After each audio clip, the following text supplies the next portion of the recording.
Cultural Revolution, Mao's Decade of Chaos. On May 16, 1966, the Chinese Communist Party issued a circular that would plunge the world's most populous nation into a decade of unprecedented turmoil. The document, which denounced representatives of the bourgeoisie who have sneaked into the party, the government, the army, and various spheres of culture, served as the opening shot of what would become known as the Great Proletarian Cultural Revolution, a mass movement that transformed China into a laboratory for revolutionary extremism and upended the lives of hundreds of millions of people. Within months, normal education ceased as teenage Red Guards, militant student groups, roamed the country, attacking class enemies and counter-revolutionaries. Ancient temples, historical artifacts, and irreplaceable books were destroyed as remnants of China's feudal past. Public humiliation sessions, where victims were forced to wear dunce caps and confess imaginary crimes, became daily occurrences in cities and villages. Countless intellectuals, artists, teachers, and officials were beaten, imprisoned, driven to suicide, or killed outright. Families denounced each other, neighbors became informants, and an entire generation's education was sacrificed to revolutionary fervor. At the center of this maelstrom stood the aging revolutionary Mao Zedong, chairman of the Chinese Communist Party, who had launched this movement partly to reassert his waning authority, partly to prevent China from backsliding into capitalism, and partly to create a revolutionary legacy that would outlast his lifetime.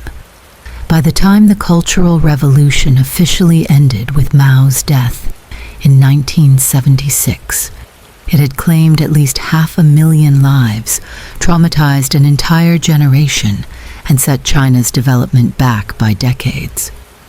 This cataclysmic decade represents one of history's most extreme examples of how a single leader's ideological vision, amplified through mass mobilization and unchecked power, can transform a nation into a stage for tragedy on an almost unimaginable scale. The story of the Cultural Revolution offers profound lessons about the dangers of personality cults, ideological extremism, and the suspension of institutional constraints on power, lessons that remain urgently relevant in our own era of resurgent authoritarianism. To understand how China descended into this extraordinary period of self-destruction, we must first understand the man who set it in motion. Born to a prosperous peasant family in 1893, Mao Zedong came of age during a period of national humiliation and disintegration, as foreign powers carved China into spheres of influence and traditional authority structures collapsed. Drawn to Marxism after the 1917 Russian Revolution, Mao helped found the Chinese Communist Party in 1921, and eventually emerged as its paramount leader, adapting Marxist theory to China's predominantly agrarian conditions by emphasizing the revolutionary potential of the peasantry rather than the urban working class.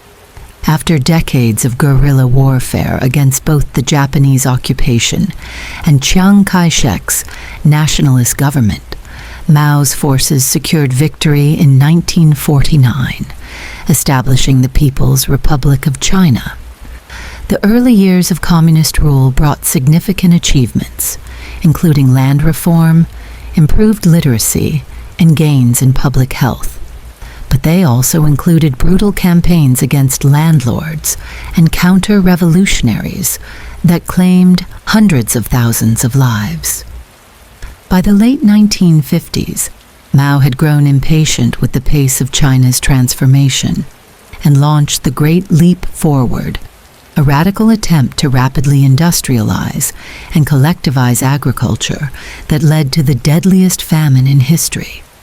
with an estimated 30 to 45 million Chinese starving to death between 1959 and 1962. This catastrophic failure temporarily diminished Mao's authority within the party, as more pragmatic leaders like Liu Shaoqi and Deng Xiaoping implemented market-oriented reforms to restore economic stability. It was against this backdrop, partially sidelined, advancing in age and concerned about his revolutionary legacy, that Mao conceived the Cultural Revolution. He became convinced that the Communist Party itself was being corrupted by capitalist roaders and bureaucrats who were betraying revolutionary ideals in favor of expertise, hierarchy, and material incentives. To Mao, this represented not just a practical problem, but an existential threat to the revolution itself. The formal beginning of the Cultural Revolution is usually dated to May 16, 1966, with the issuance of the circular that condemned representatives of the bourgeoisie within the party. But the groundwork had been laid in preceding years through Mao's cultivation of military leader Lin Biao, who promoted a cult of personality around Mao, compiling the Little Red Book of Mao's quotations that would become the Cultural Revolution's Bible. Mao's wife, Jiang Qing, had simultaneously been building a power base in cultural spheres, promoting revolutionary operas and attacking traditional art forms. In the summer of 1966, Mao made the fateful decision to mobilize China's youth as his revolutionary vanguard. University and high school students formed Red Guard organizations, encouraged by Mao to bombard the headquarters of authority and attack the four olds: old ideas, old culture, old customs, and old habits. Wearing red armbands and carrying the Little Red Book, these teenagers became the foot soldiers of Mao's campaign to purify Chinese society through revolutionary violence.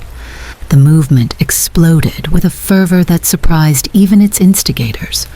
Red Guards ransacked homes, burned books, smashed religious artifacts, and tortured those labeled as class enemies. They forced victims into humiliating struggle sessions where they were made to adopt painful postures, known as the jet plane position, with arms stretched back like wings, while confessing supposed crimes against the revolution. Teachers were particular targets, with many beaten to death by their former students. In Beijing alone, Red Guards destroyed innumerable cultural artifacts, ransacked thousands of homes, and killed over 1,700 people in just a few weeks of August 1966. Similar violence spread throughout the country.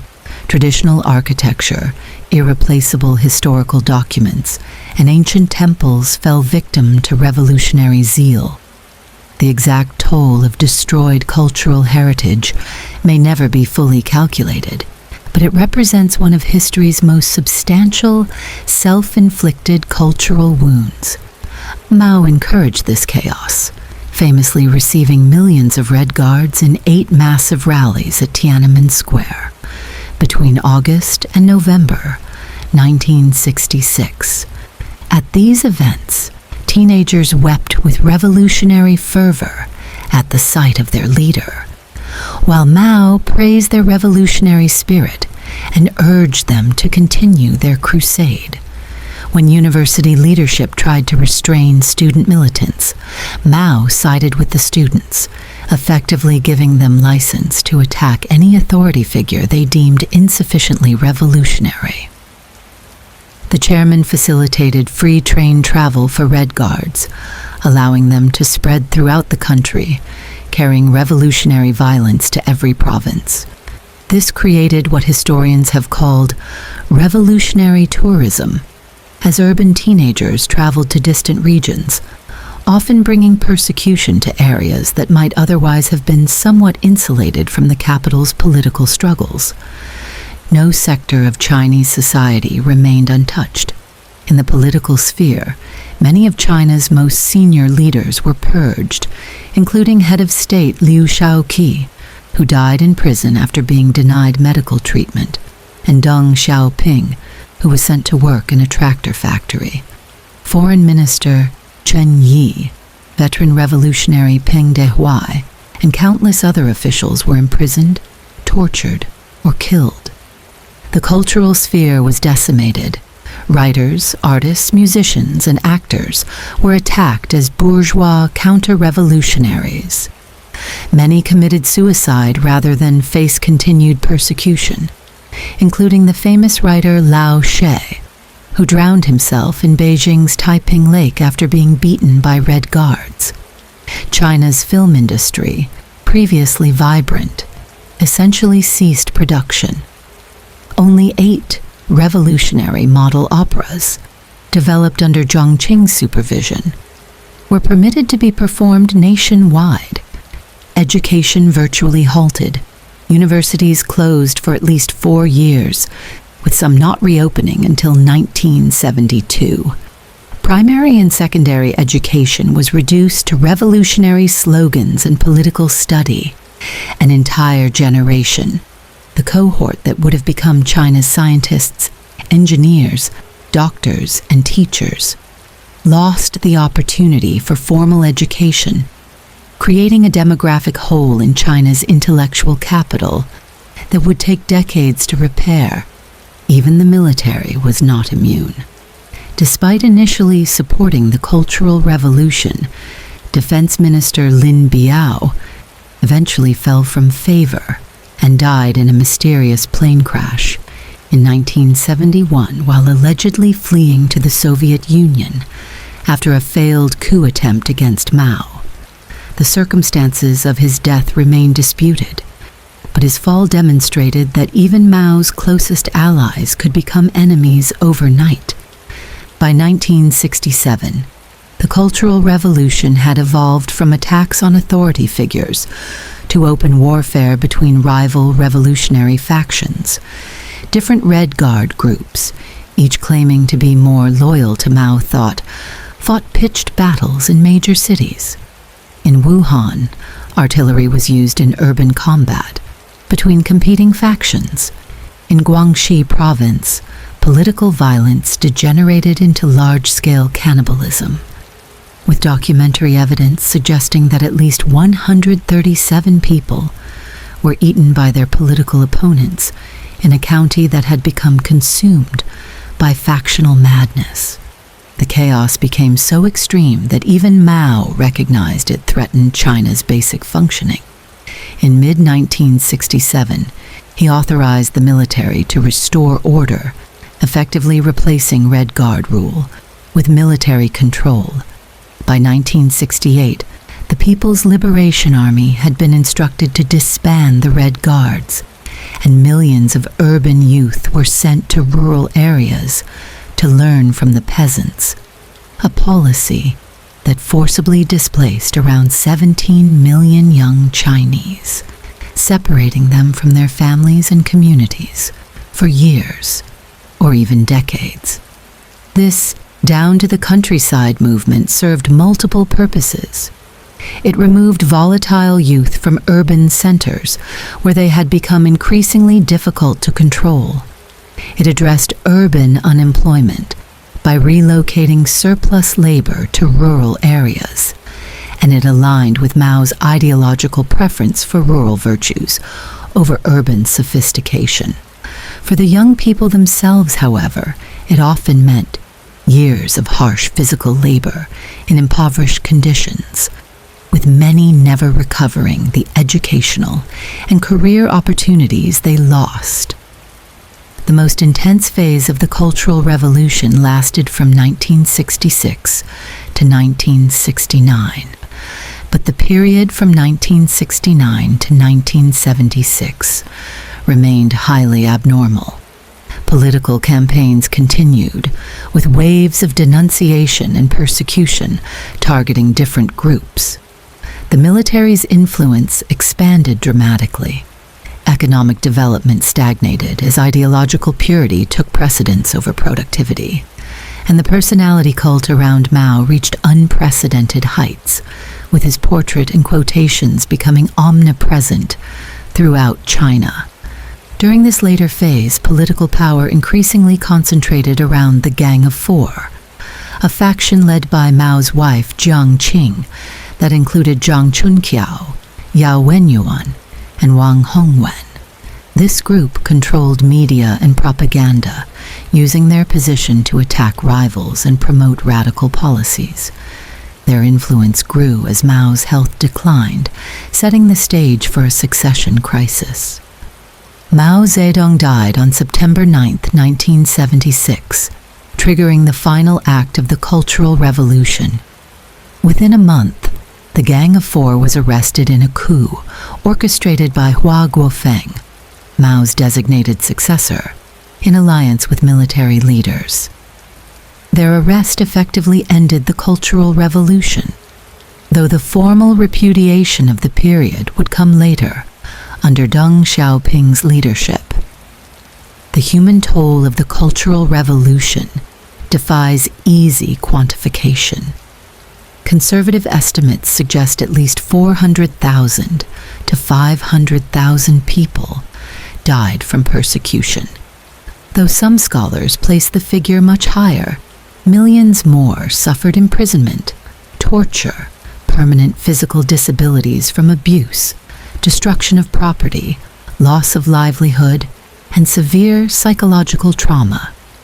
The damage to education, scientific research, and cultural heritage created losses that can never be fully recovered.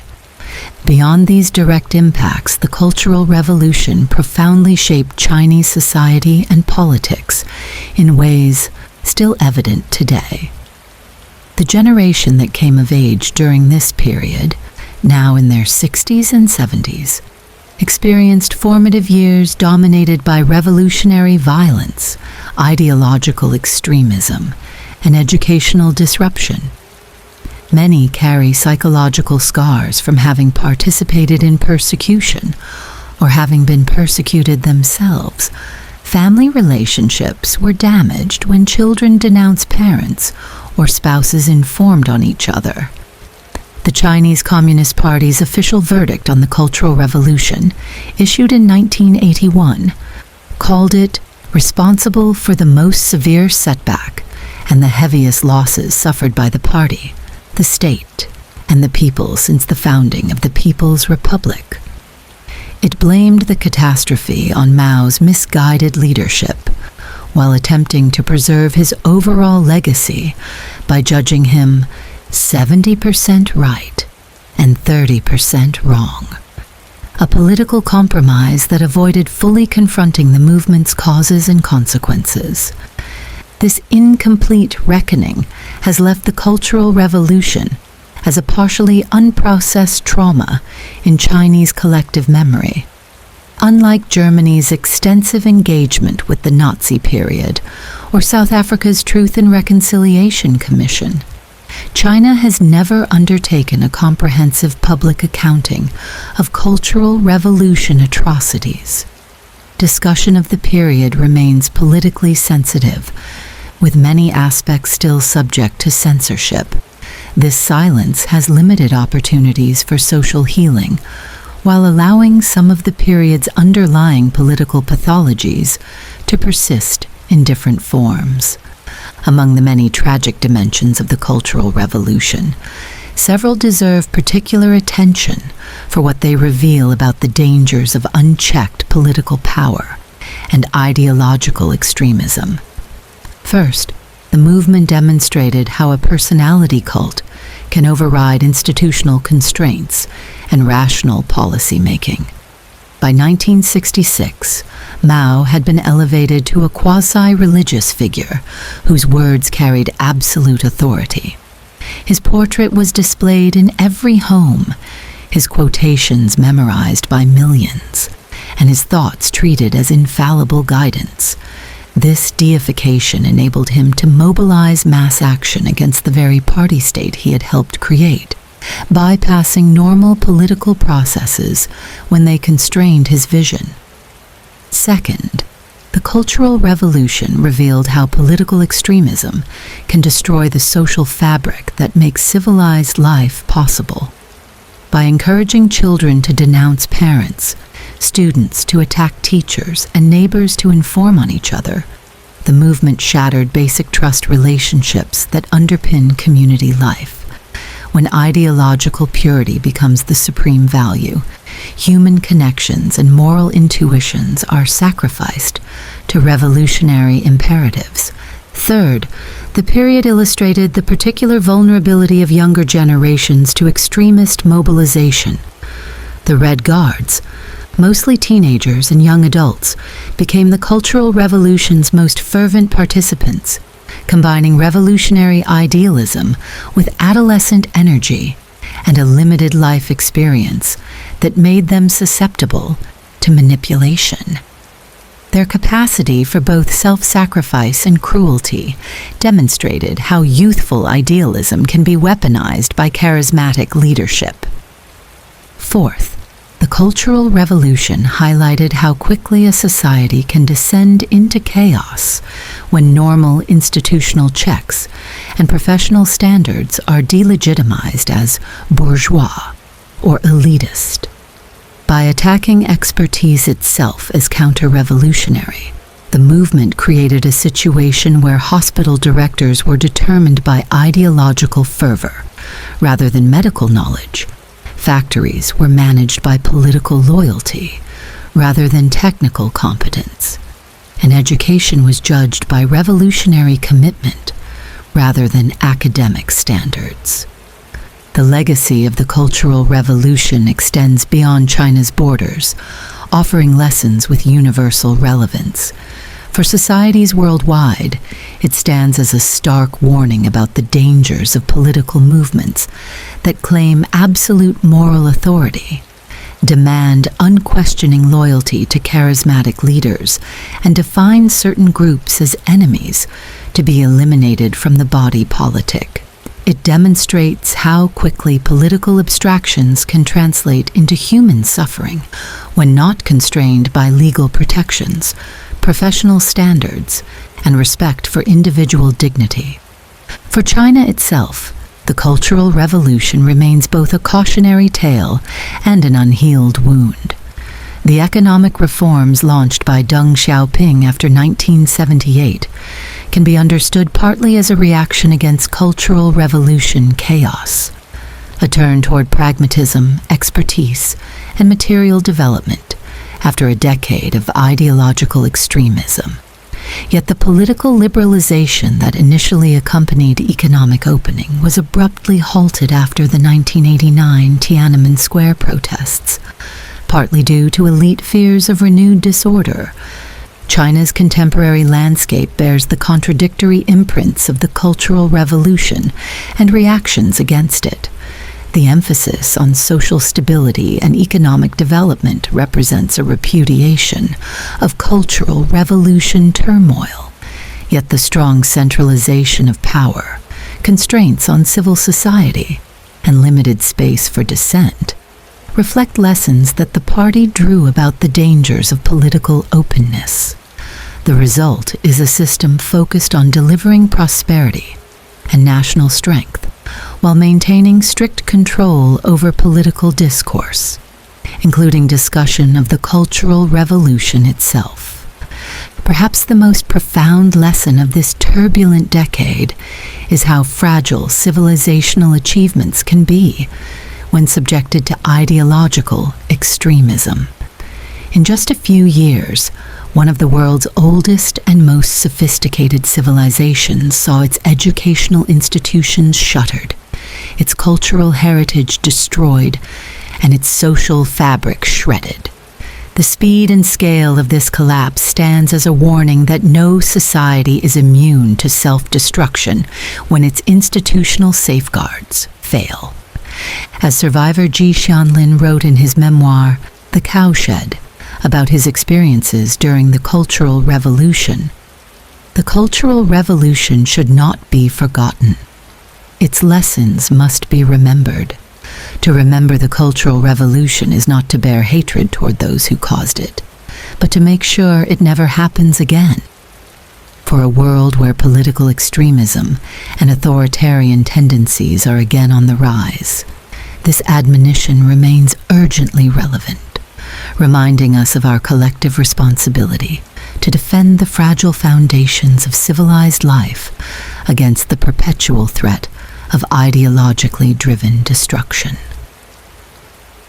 The Race to the South Pole, Amundsen versus Scott. On December 14, 1911, in the heart of the Antarctic continent, 5 men stood at the geographic South Pole.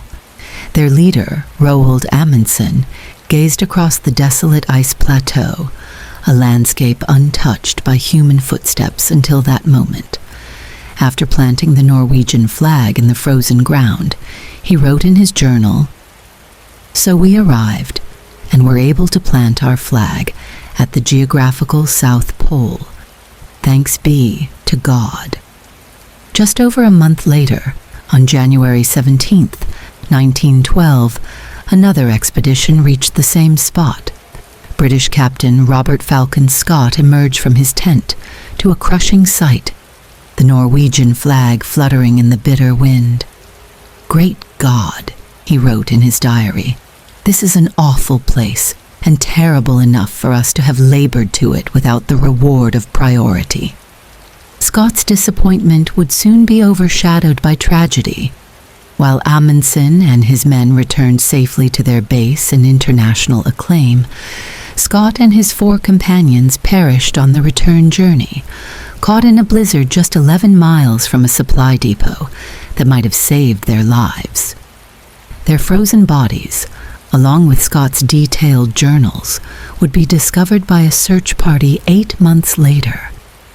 This dramatic race to the South Pole, between teams representing Norway and Great Britain, between contrasting philosophies of exploration, between 2 complex men with different approaches to leadership, stands as one of history's most compelling adventure narratives. Yet beyond the life and death drama lies a deeper story about national identity, the transition from Victorian to modern sensibilities, and how success and failure in extreme circumstances reveal the strengths and limitations of different approaches to overcoming challenges. To understand this extraordinary contest, we must first understand the men who led these expeditions. Born in 1872 near Oslo, Roald Amundsen grew up obsessed with polar exploration, sleeping with his windows open even in winter to condition himself for the cold. He trained methodically for his life's ambition, learning to ski as a child, studying the techniques of Inuit peoples in the Arctic, and participating in the first expedition to winter in Antarctica aboard the Belgica in 1897–99. Tough, pragmatic, and single-minded, Amundsen approached exploration with near-scientific precision, learning from indigenous practices rather than imposing European methods on polar conditions. Robert Falcon Scott, born in 1868 to a military family in Plymouth, England, followed a more conventional path to exploration. A career Royal Navy officer, he was selected to lead the British National Antarctic Expedition of 1901 to 1904, largely through social connections rather than polar experience. Though this expedition achieved significant scientific and geographical discoveries, including Scott's journey to 82 degrees south than the furthest south any human had traveled, it also revealed his limitations as a polar traveler. Scott returned to Britain as a national hero nonetheless, embodying Victorian ideals of duty, perseverance, and scientific inquiry. By 1910, Antarctica remained the last major unclaimed region on Earth. The race to the geographic South Pole represented the final prize in the heroic age of Antarctic exploration, a quest with scientific value but primarily driven by national prestige and personal ambition. Scott spent years planning his Terra Nova expedition, securing government and private funding by emphasizing both the scientific research and the patriotic glory of claiming the pole for the British Empire. Amundsen's entry into this contest came as a shocking surprise. Having announced plans for an Arctic expedition to drift across the North Pole, he secretly changed his destination to Antarctica after learning that Americans Robert Peary and Frederick Cook both claimed to have reached the North Pole in 1909, though both claims are now disputed. Without informing his financial backers, crew, or the public, Amundsen redirected his ship Fram southward. Only when reaching Madeira in September 1910 did he send a telegram to Scott. Beg, leave to inform you, Fram, proceeding Antarctic, Amundsen. The news stunned Scott, who was already en route to Antarctica aboard Terra Nova. I am going south, he reportedly told his second-in-command after receiving the telegram. He might get there first, but we have been preparing for years. Thus began one of exploration's great contrasts in style and philosophy. Amundsen established his base camp at the Bay of Whales, 60 miles closer to the pole than Scott's base at McMurdo Sound. The Norwegian focused single-mindedly on reaching the pole, eliminating any activities that didn't serve this goal. He planned meticulously, establishing supply depots during the Antarctic fall and marking them with flags visible from miles away. Critically, Amundsen relied almost entirely on sled dogs for transportation, having learned their value from the Inuit. His team of experienced skiers used the dogs not just as draft animals, but as a mobile food source. Part of the plan involved killing dogs along the journey to feed both the remaining dogs and the men. This pragmatic but unsentimental approach reflected Amundsen's overriding priority: successful achievement of his goal with minimal risk. Scott's expedition embodied a different philosophy. Though also establishing advanced supply depots, his expedition pursued multiple scientific objectives alongside the pole attempt. His transportation strategy combined ponies, motorized sledges, and dogs, with the plan to rely primarily on man-hauling, team members harnessing themselves to sleds, for the final push to the pole. This approach reflected both Scott's limited experience with dogs and a Victorian belief in the moral virtue of human effort and suffering. The British expedition faced setbacks from the start. The motorized sledges failed almost immediately in the harsh conditions. The ponies, poorly suited to Antarctica's climate, suffered terribly before being shot at the edge of the Ross Ice Shelf. The dog teams, handled by men with limited experience, proved less effective than Amundsen's expertly managed canine contingents. On October 19, 1911, after wintering at their respective bases, Amundsen and his 4 carefully selected companions set out for the pole. Using 52 dogs pulling 4 sledges, they averaged an impressive 15 to 20 miles daily across the treacherous terrain. Amundsen's route required crossing the previously unexplored Transantarctic Mountains, a significant gamble that paid off when they discovered the Axel Heiberg Glacier, providing access to the polar plateau. Each night, the Norwegians built solid snow walls to protect their camp from winds, maintained their equipment meticulously, and attended to their dogs' condition with the same care as their own. Their diet included fresh seal meat, providing vitamin C that prevented scurvy, a disease that had plagued polar explorers for centuries. Amundsen's team reached the South Pole on December 14, 1911. After a journey of 56 days, they spent 3 days confirming their position through careful celestial observations before beginning their return journey, which they completed without losing a single team member. Scott's expedition departed on November 1, 1911, almost 2 weeks after Amundsen. His party was larger and less specialized, reflecting the expedition's multiple objectives. The final polar party would be selected from a larger group, with supporting teams turning back at predetermined points. This approach created logistical complications, requiring more supplies distributed among more men. After the supporting teams turned back, Scott made a fateful decision. Originally planning to take 3 men to the pole, he changed his mind and included 5: himself, Edward Wilson, Henry Bowers, Lawrence Oates, and Edgar Evans. This last-minute change strained their supply calculations, requiring 5 men to use rations and equipment, planned for 3. The British team reached the South Pole on January 17, 1912, only to find Amundsen's tent, Norwegian flag, and a letter addressed to King Haakon, the 7th of Norway, which Amundsen had asked Scott to deliver if the Norwegian team failed to return. Scott's diary reveals his crushing disappointment. The pole. Yes, but under very different circumstances from those expected. Great God, this is an awful place and terrible enough for us to have labored to it without the reward of priority. The return journey became an epic of suffering. Weakened by inadequate rations, afflicted by frostbite, and likely scurvy, the men struggled through increasingly harsh weather. Edgar Evans was the first to die, succumbing to physical and mental deterioration after a fall on February 17th. Captain Oates, suffering from severely gangrenous feet, walked deliberately to his death on March 16th. Scott recorded his famous last words, "I am just going outside and maybe some time."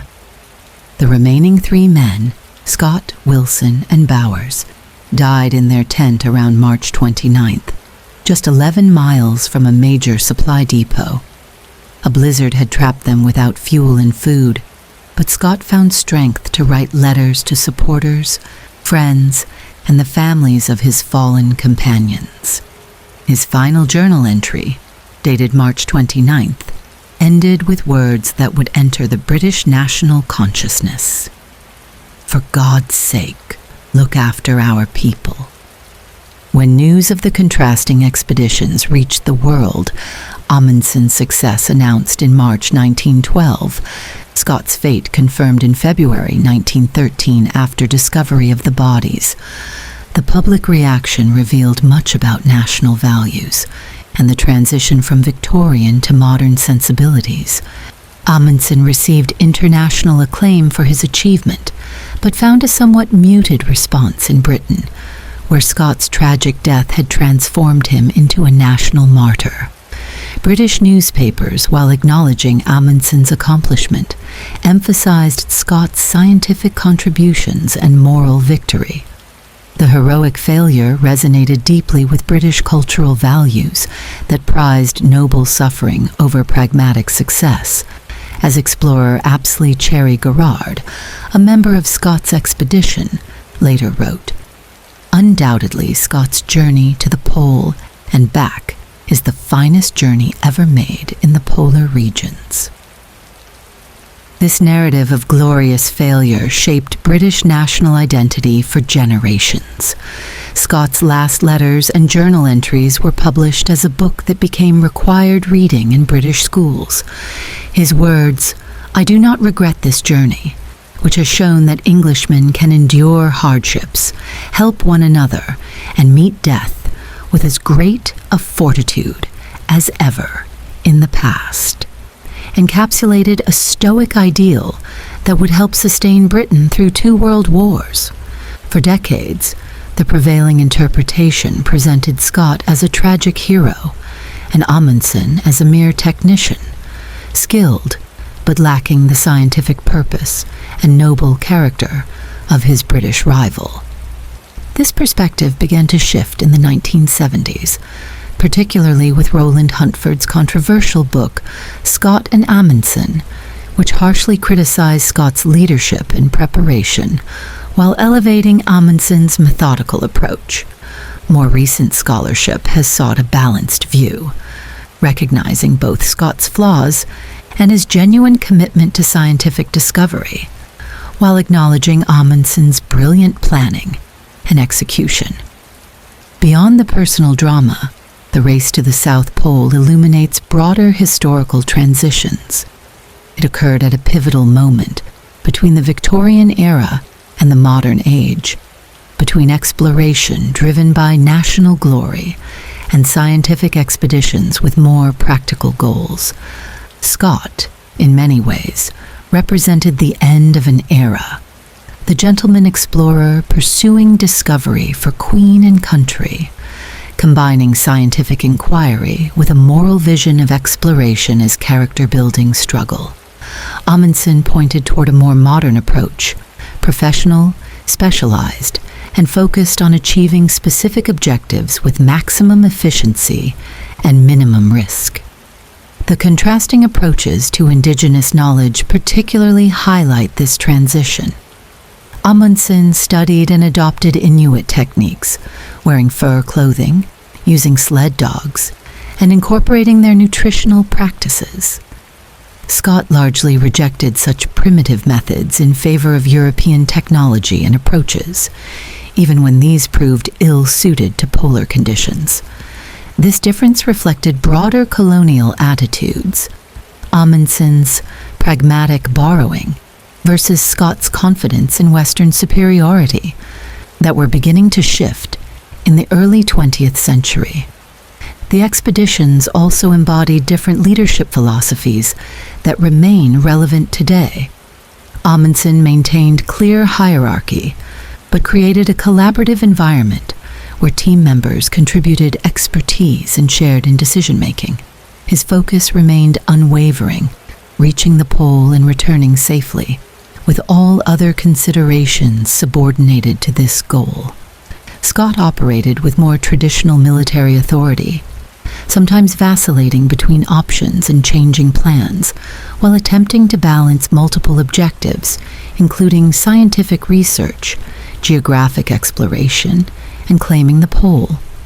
Perhaps most significantly, the two leaders differed in their approach to risk and uncertainty. Amundsen built redundancy into every aspect of his expedition: abundant supplies, marked depots, multiple transportation methods, creating margins of safety that proved crucial in the unpredictable Antarctic environment. Scott operated with narrower margins, leaving his team vulnerable when conditions deteriorated beyond expectations.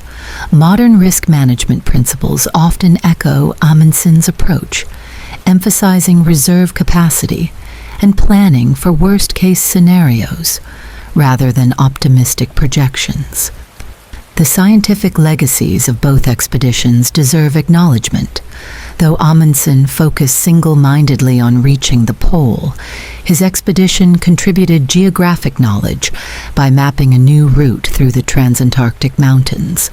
Scott's more scientifically oriented expedition collected valuable meteorological data, geological specimens, and most famously fossils proving Antarctica had once been connected to other continents, evidence supporting the then controversial theory of continental drift. Tragically, these fossils were found among the 35 pounds of rocks that Scott's team hauled until the very end, adding weight that may have contributed to their demise. The human cost of the race for the pole extended beyond Scott's polar party. During the Terra Nova expedition's first Antarctic winter, a three-man team led by Edward Wilson undertook what became known as the worst journey in the world, a 5-week trek in complete darkness and temperatures below -60 degrees Fahrenheit to collect emperor penguin eggs for scientific study. Though all three survived, they endured unimaginable suffering. On Amundsen's side, 3 support team members nearly died when they fell into a crevasse during depot-laying operations. The Norwegians' careful planning included rescue protocols that saved their lives, but the incident highlighted the extreme dangers facing both expeditions. What makes this story continually compelling is how it transcends mere adventure narrative to raise profound questions about human endeavor. What price is worth paying for achievement? How do we balance boldness with prudence? When does determination become harmful stubbornness? Under what circumstances is glorious failure more valuable than efficient success? These questions resonate differently across cultures and eras. To many Norwegians, Amundsen's triumph represents the value of careful preparation, realistic assessment, and pragmatic adaptation to circumstances. To many Britons, Scott's final expedition embodies perseverance against impossible odds, scientific curiosity overcoming self-interest, and dignity in the face of death. Modern polar expeditions have largely validated Amundsen's methods while maintaining respect for Scott's scientific contributions and courage. When Reinhold Messner and Arvid Fuchs made the first unsupported crossing of Antarctica in 1989-90, they used equipment and techniques much closer to Amundsen's approach than Scott's. Yet scientific research in Antarctica today follows more in Scott's tradition, balancing exploration with the pursuit of knowledge about Earth's climate history and ecological systems. The continent itself has transformed from a final frontier for heroic exploration to a global scientific laboratory and potential resource region protected by international treaty. The Antarctic Treaty System, established in 1959, prevents military activity and mineral exploitation while encouraging scientific cooperation, a framework that perhaps honors both Amundsen's practical achievement and Scott's scientific idealism. A century after their race to the pole, both men's bases have been preserved as historic monuments. Amundsen's simple but effective quarters at Framheim have long since disappeared, buried under shifting ice, but artifacts from his expedition are preserved in Norwegian museums. Scott's hut at Cape Evans remains largely as he left it, protected by Antarctica's cold, dry climate, a time capsule of Edwardian technology and ambition maintained by the Antarctic Heritage Trust. The race to the South Pole ultimately reveals that exploration, at the extremes of human capability, is never merely about geography. It becomes a mirror reflecting the values, technologies, and assumptions of the societies that launch such ventures. Amundsen and Scott, in their contrasting approaches and outcomes, offer enduring case studies in how preparation, leadership, cultural openness, and adaptability shape success and failure in any challenging endeavor. As modern explorers push into new frontiers, the ocean depths, outer space, or the molecular landscape of disease, the lessons from two men who raced across the ice a century ago retain their relevance. Successful innovation requires both Amundsen's methodical preparation and Scott's idealistic vision, both the Norwegians' willingness to learn from others and the Britons' determination to advance human knowledge, even at personal cost. In their remarkable journeys across the most hostile environment on Earth, both left legacies that transcend national pride or personal achievement. They pushed the boundaries of human endurance and capability, demonstrating what can be accomplished through planning and perseverance. Their contrasting fates remind us that in any venture into the unknown, how we prepare may matter more than how bravely we face the consequences of our choices, but also that meaning and purpose, not merely achievement, define the true value of our most ambitious endeavors. The Apollo 13 Crisis. Improvising Survival in Space. Houston, we've had a problem. With these understated words, spoken on April 13th, 1970, astronaut Jack Swigert alerted Mission Control to the beginning of what would become NASA's most famous near disaster, a critical systems failure aboard Apollo 13 that transformed a routine lunar landing mission into an improvised struggle for survival 200,000 miles from Earth. Over the next 4 days, the world watched as NASA engineers and astronauts worked together to bring 3 men home from the brink of death in the unforgiving vacuum of space. The Apollo 13 crisis stands as one of history's most extraordinary examples of real-time problem-solving under extreme pressure. It demonstrated both the dangers of space exploration and humanity's remarkable capacity for innovation when faced with seemingly impossible challenges. As NASA Flight Director Gene Kranz famously told his team, failure is not an option, a mindset that turned potential tragedy into what many would later call NASA's successful failure. The story begins not with the explosion that crippled the spacecraft, but with a mission that was, until that point, considered almost routine. Apollo 13 was the 3rd planned lunar landing mission, following the triumphant success of Apollo 11, which first landed humans on the Moon, and Apollo 12. Public interest had already begun to wane.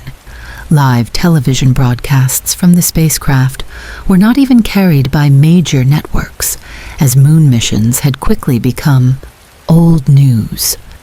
The Apollo 13 crew consisted of 3 experienced astronauts: Commander James Lovell, a veteran of 3 previous spaceflights, including Apollo 8's historic lunar orbit; Command Module pilot Jack Swigert, a last-minute replacement for Ken Mattingly, who had been exposed to German measles; and Lunar Module pilot Fred Hayes, who was scheduled to become the 6th human to walk on the Moon. Their mission called for a landing in the Fra Mauro Highlands, a more challenging and scientifically interesting site than previous landing locations. After a smooth launch on April 11, 1970, the mission proceeded normally for the first 2 days. The crew performed routine checks of their spacecraft, a combined vehicle consisting of the Odyssey Command Module, where the astronauts lived during most of the mission, the Service Module, containing oxygen tanks, fuel cells, and propulsion systems, and the Aquarius Lunar Module, designed for the actual moon landing. As they approached the halfway point of their journey to the Moon, Apollo 13 was approximately 200,000 miles from Earth. At 55 hours and 54 minutes into the mission, Mission Control requested a routine stirring of the cryogenic oxygen tanks. These tanks contained liquid oxygen at extremely low temperatures, which tended to stratify without regular stirring. Swigert flipped the switch to activate the stirring fans, and seconds later, the crew heard a loud bang and felt the spacecraft shudder. Warning lights illuminated across the control panels as the craft began venting its precious oxygen supply into space. Power levels dropped precipitously as fuel cells lost their oxygen supply. What the crew and Mission Control didn't yet know was that Oxygen Tank 2 in the Service Module had exploded. The tank had been damaged during ground testing but passed inspection. When Swigert activated the stirring fan, damaged wiring sparked and ignited the oxygen in the tank, causing a catastrophic failure that also damaged adjacent systems, including the second oxygen tank. With both oxygen tanks compromised, the Service Module's fuel cells, which required oxygen to generate electricity, began shutting down. The immediate crisis was one of basic survival. The Command Module, designed as the crew's living quarters, was rapidly losing power and oxygen. Without a solution, the astronauts would suffocate or freeze long before they could return to Earth. In those initial moments of confusion, as anomalous sensor readings poured into Mission Control, and the astronauts reported conflicting information about what they were experiencing, NASA teams had to quickly diagnose the problem. without being able to directly observe the damaged spacecraft. The crucial insight came from both mission control and the astronauts simultaneously. The lunar module, intended only for the moon landing portion of the mission, could serve as a lifeboat, designed to support 2 astronauts for 2 days on the lunar surface. Aquarius had its own independent power, propulsion, and life support systems. If the crew could power up the lunar module quickly and shut down the dying command module to conserve its remaining resources for Earth re-entry, they might survive. This solution, though necessary, created an entirely new set of challenges. The lunar module was never designed to support 3 astronauts for 4 days. Its environmental system was built to scrub carbon dioxide for 2 men for less than 48 hours. Now it would need to handle 50% more CO2 for twice as long. Its navigation systems were calibrated for lunar orbit operations, not the complex trajectory calculations needed to bring the combined spacecraft around the moon and back to Earth. And powering up a lunar module while still attached to a command module represented a procedure that had never been attempted in flight, requiring the astronauts to connect systems in ways never intended during design. The next 4 days would witness one of history's greatest examples of collaborative problem-solving under extreme pressure. In Houston, NASA engineers worked around the clock in marathon sessions, testing potential solutions on simulators before relaying instructions to the crew.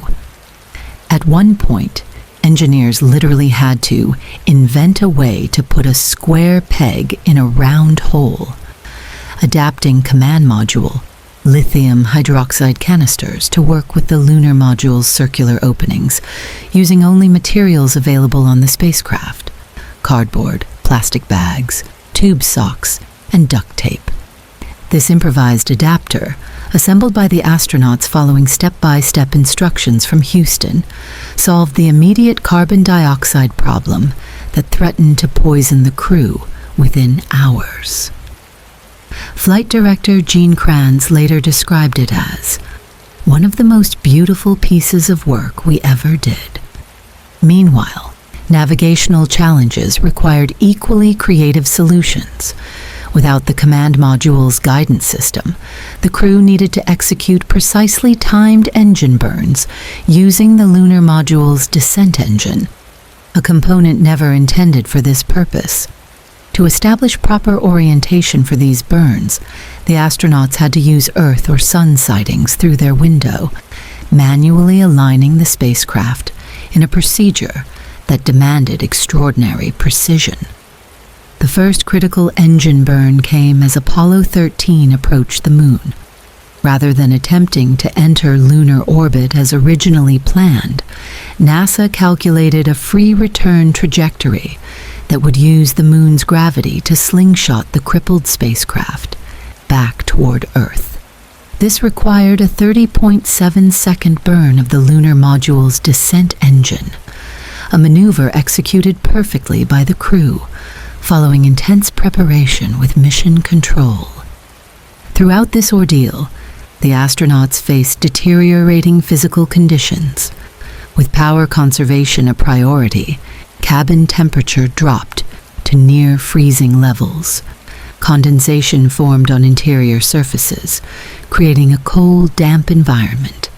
Water consumption was strictly rationed to about 1/5 of normal intake, leading to severe dehydration. Hayes developed a kidney infection and fever. Sleep became nearly impossible in the cramped, cold confines with constant communication and procedures to perform. The psychological pressure was equally intense. As Lovell later recalled, "There were times when I thought we wouldn't make it back, but we never talked about it." The astronauts maintained extraordinary discipline, following complex procedures while physically compromised, knowing any mistake could prove fatal. On Earth, their families faced the agonizing wait for information. with NASA officials privately preparing for the possibility the crew might not return. As Apollo 13 approached Earth, another set of unprecedented challenges emerged. The command module, their only vehicle capable of surviving atmospheric re-entry, had been powered down for over 3 days in cold space. No one knew if its systems would function after such treatment, as the spacecraft had never been designed for this scenario. Led by John Aaron, NASA's Electrical, Environmental, and Consumables Manager, known informally as the ECOM, engineers developed a unique power-up sequence that would work within the command module's limited remaining battery capacity. On April 17th, the crew jettisoned the damaged service module, finally getting their first look at the extent of the destruction. Photos taken by the astronauts revealed an entire panel blown away from the service module's side. Damage far more severe than anyone had imagined. Hours later, they separated from the lunar module that had saved their lives, Lovell manually piloting Aquarius to ensure proper separation attitude before its final descent into the Pacific Ocean. Re-entry represented the final life-or-death test. If the command module's heat shield had been damaged in the initial explosion, or if the improvised power-up sequence failed, the astronauts would perish minutes before reaching safety. As Apollo 13 entered Earth's atmosphere, radio contact was lost during the expected communications blackout caused by ionization around the spacecraft. The blackout lasted almost 90 seconds longer than normal, leading to tense moments in mission control before voice contact was finally re-established. At 12:07 p.m. on April 17, 1970, Apollo 13 splashed down in the Pacific Ocean near Samoa, ending a 142-hour crisis that had captivated the world. Despite severe dehydration and fatigue, all 3 astronauts emerged from the command module in relatively good health, Hayes's kidney infection being the most serious medical issue they faced. The Apollo 13 mission, though failing in its original objective to land on the moon, succeeded in demonstrating something perhaps more valuable: humanity's capacity to innovate, collaborate, and overcome seemingly impossible challenges through ingenuity and determination. The crisis revealed both the fragility of our most advanced technologies and our remarkable ability to adapt when those technologies fail.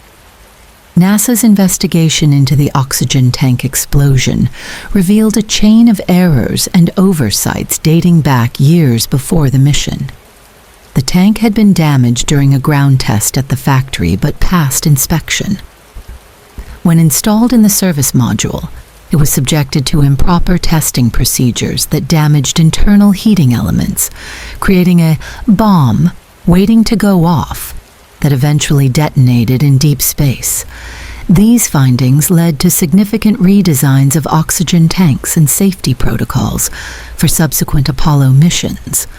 Beyond the technical lessons, Apollo 13 transformed NASA's organizational culture and public perception. The agency's ability to bring the crew home safely restored confidence in American spaceflight capabilities at a critical moment when budget cuts and waning public interest threatened the Apollo program. The mission demonstrated the value of human spaceflight, not just for exploration and scientific discovery, but for developing problem-solving capabilities with applications far beyond space. The crisis also revealed the extraordinary effectiveness of NASA's training philosophy. Astronauts and ground crews had spent thousands of hours in simulators preparing for every conceivable emergency, though ironically, never the specific failure that actually occurred. This rigorous preparation created teams capable of rapidly analyzing novel problems, developing creative solutions, and executing complex procedures under extreme pressure. The Apollo 13 response became a template for crisis management across industries, from aviation to medicine to disaster response. For the astronauts themselves, the experience left complex legacies. Jim Lovell, who had been scheduled to become the 5th human to walk on the moon, never returned to space after Apollo 13. He later reflected, "I'm proud of what we did. We didn't land on the moon, but we got back. That's the important thing." Fred Hayes was assigned to command Apollo 19, but that mission was canceled due to budget cuts, denying him another opportunity for lunar exploration.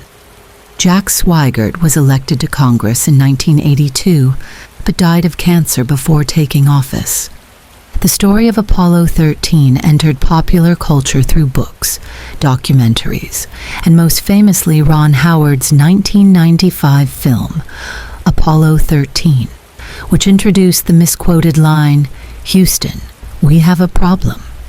The actual transmission was, "Houston, we've had a problem." The mission transformed from a footnote in spaceflight history to an inspirational parable about human ingenuity and courage in the face of disaster. What makes the Apollo 13 crisis particularly remarkable is how it represents a unique moment in technological history, complex enough to create unprecedented dangers, yet simple enough to allow human intervention and improvisation. Modern spacecraft are both more reliable and more automated than Apollo-era vehicles, potentially limiting the opportunities for the kind of hands-on problem-solving that saved Apollo 13. As one NASA engineer observed, "We were lucky it happened when it did, with the technology we had, complex enough to get to the moon, simple enough to fix with duct tape." The Apollo 13 mission also occupies a distinctive place in the evolution of human spaceflight, occurring after we had developed the capability to send humans to the moon, but before we had established routine, sustainable space operations.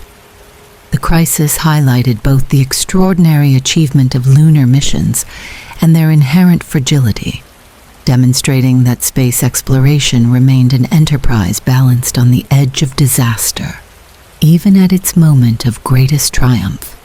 For engineers and leaders in high-risk fields, Apollo 13 offers enduring lessons about system design, crisis management, and organizational culture.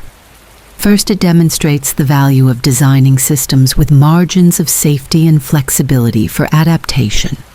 The lunar module's capacity to serve as a lifeboat wasn't planned, but emerged from the inherent capabilities built into its systems, an example of over-engineering that proved life-saving. Second, it illustrates the importance of training for anomalies and building teams capable of improvisation when faced with the unexpected. NASA's simulation-heavy training created mental models that allowed rapid adaptation to novel problems. Third, it highlights effective leadership during crisis. Gene Kranz's approach, breaking down overwhelming problems into manageable components, maintaining clear communication chains, balancing urgency with methodical analysis, has become a template for crisis management across fields. Finally, Apollo 13 demonstrates the value of diverse expertise working collaboratively. The mission was saved not by individual heroics, but by hundreds of engineers, scientists, doctors, and astronauts, combining their specialized knowledge to solve interlinked challenges in real time. Perhaps the most profound aspect of the Apollo 13 story is how it reframes our understanding of failure and success. What began as a failed moon landing transformed into one of NASA's finest achievements, not despite the near disaster, but because of how humans responded to it. As NASA Administrator Thomas Paine observed after the splashdown, Apollo 13 dramatizes the combination of human heroism and technical experience, which turns a potential disaster into a triumphant recovery. In our current era of increasingly autonomous systems and artificial intelligence, the Apollo 13 crisis reminds us of uniquely human capabilities: creativity under pressure, adaptation to the unprecedented, and determination in the face of seemingly impossible odds.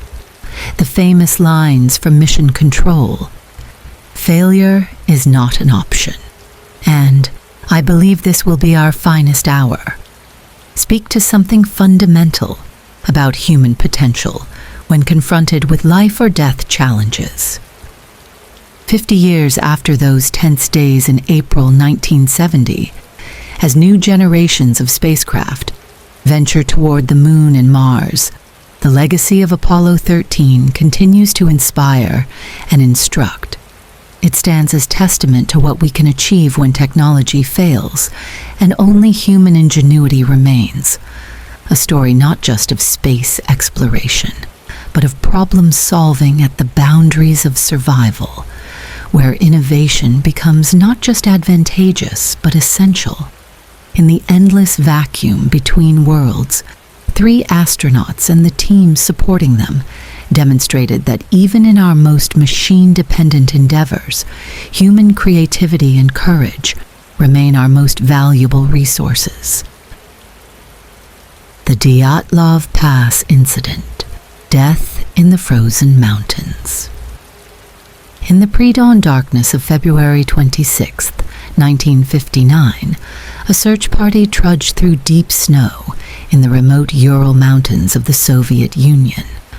They were looking for 9 missing hikers, experienced mountaineers from the Ural Polytechnic Institute, who had failed to return from what should have been a challenging but manageable winter expedition.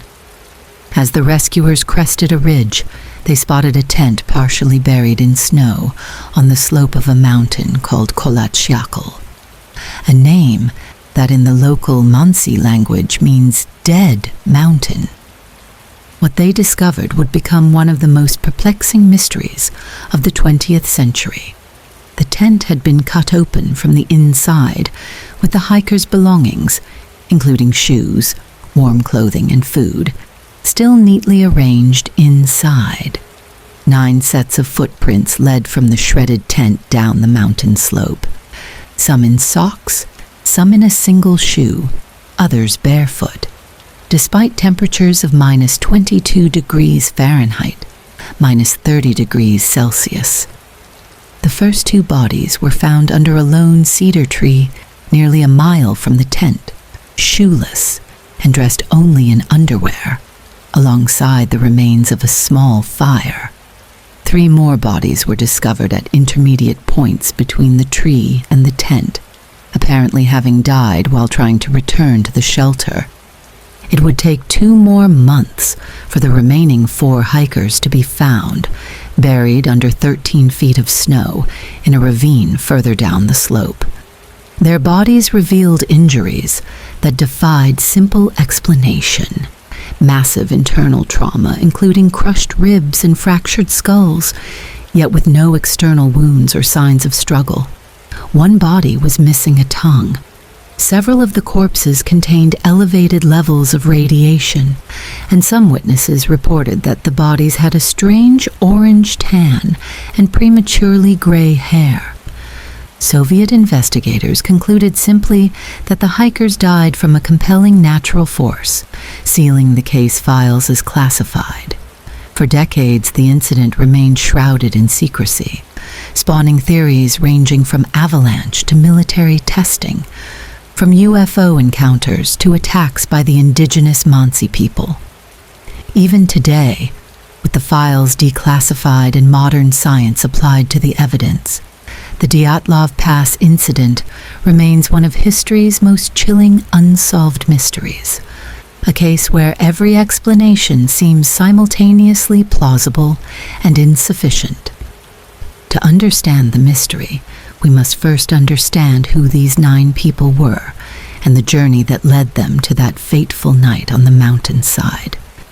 The expedition was led by Igor Dyatlov, a 23-year-old radio engineering student known for his meticulous planning and experience in winter hiking. His team included 7 men and 2 women, most in their early 20s, all physically fit and well-trained in mountaineering. Their plan was ambitious but not reckless.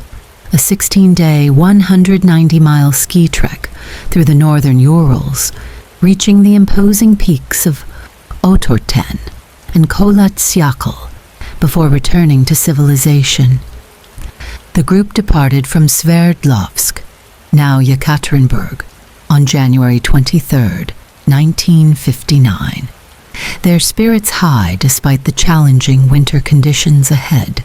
Photographs recovered from cameras found at the scene show a light-hearted, close-knit team enjoying their adventure, laughing, playing mandolin around campfires, and helping each other through the demanding terrain. On January 27th, one member, Yuri Yudin, turned back due to health problems, becoming the group's sole survivor by twist of fate. The remaining 9 continued toward their destination. Their last diary entry was made on February 1st, when they established a base camp on the slopes of Kholat-Syakhl before their planned ascent to Otorten the next day. The diary described deteriorating weather conditions with high winds and blowing snow, leading them to veer slightly off course into a mountain pass. Yet the tone remained confident. These were capable outdoors people, well equipped for such challenges. Dyatlov had informed their sports club that he expected the group to return to the nearest village of Vijay no later than February 12th. When that date passed without word, there was initially little concern. Winter expeditions often face delays due to weather, but as days stretched into weeks with no communication, search parties were finally dispatched on February 20th, first as a small effort of fellow students and sports club members, then expanding to include military personnel, aircraft, and even Mansi trackers familiar with the territory. The discovery of the abandoned tent on February 26th immediately raised disturbing questions. Why would experienced winter hikers cut their way out of their own tent rather than using the entrance? Why would they flee into lethal cold without proper clothing? And what force could have been so terrifying that all 9 chose certain death in the sub-zero night over whatever threatened them in the tent? The positions and conditions of the bodies created further puzzles. The first 5 victims appeared to have died from hypothermia, a straightforward consequence of inadequate clothing in winter conditions. Yet their behavior seemed irrational for people with extensive winter survival training. The 2 found under the cedar tree had apparently attempted to build a fire and climb the tree high enough to break branches, suggesting they were lucid enough to attempt survival measures. 3 others died in poses suggesting they were attempting to return to the tent. But it was the remaining 4 bodies, found in the ravine in May, when the snow began to thaw, that deepened the mystery. Nikolai Thibault Brignol had suffered massive skull fractures. Alexander Zolotaryov and Ludmila Dubinina had extensive chest fractures, with medical reports noting that the force required was comparable to a car crash, yet their soft tissue remained intact. Dubinina's body was missing her tongue, eyes, and portions of facial tissue, though some experts later suggested this could be explained by decomposition in the stream that ran beneath the snow where they were found. Several victims' clothing showed traces of radiation. Some were found wearing pieces of clothing cut or torn from their dead companions, suggesting they had survived long enough after the initial crisis to scavenge materials from the deceased. The Soviet investigation, led by Chief Investigator Lev Ivanov, concluded on May 28, 1959, with the vague determination that a compelling natural force had caused the deaths. Criminal proceedings were terminated, and the case files were classified. Ivanov later claimed he had been ordered to close the investigation quickly, and that certain facts, including reports of flying spheres, observed in the area, were suppressed from his final report. For decades, the Dyatlov Pass incident festered as an unresolved mystery behind the Iron Curtain, occasionally emerging in Soviet mountaineering circles as a cautionary tale but largely unknown to the wider world. It wasn't until the fall of the Soviet Union and subsequent declassification of documents that international researchers began piecing together the evidence and developing theories to explain the inexplicable. The most conventional explanation centers on an avalanche. Proponents argue that the hikers may have inadvertently created an unstable snow slab when cutting into the hillside to pitch their tent. Hours later, as they slept, a delayed collapse of this slab could have damaged the tent and injured some occupants, forcing an emergency evacuation. In panic, they fled downhill, later attempting to regroup and develop a survival strategy once the immediate danger had passed. Yet the avalanche theory faces significant challenges.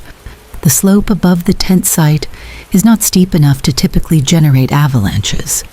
No avalanche debris was reported by the first rescuers on scene, and the chest injuries to the ravine victims show patterns inconsistent with typical avalanche trauma. The force came from the front rather than above, and without the accompanying soft tissue damage typically seen in avalanche victims. Military testing provides another cluster of theories. The Urals contain numerous secret Soviet military facilities, and the area had been closed to hikers in previous weeks. Some researchers posit that the group may have unwittingly wandered into a weapons testing zone. Parachute mines, which detonate above ground to create a powerful shockwave, could potentially explain the internal injuries without external wounds. Radiation on clothing might suggest proximity to nuclear-related testing.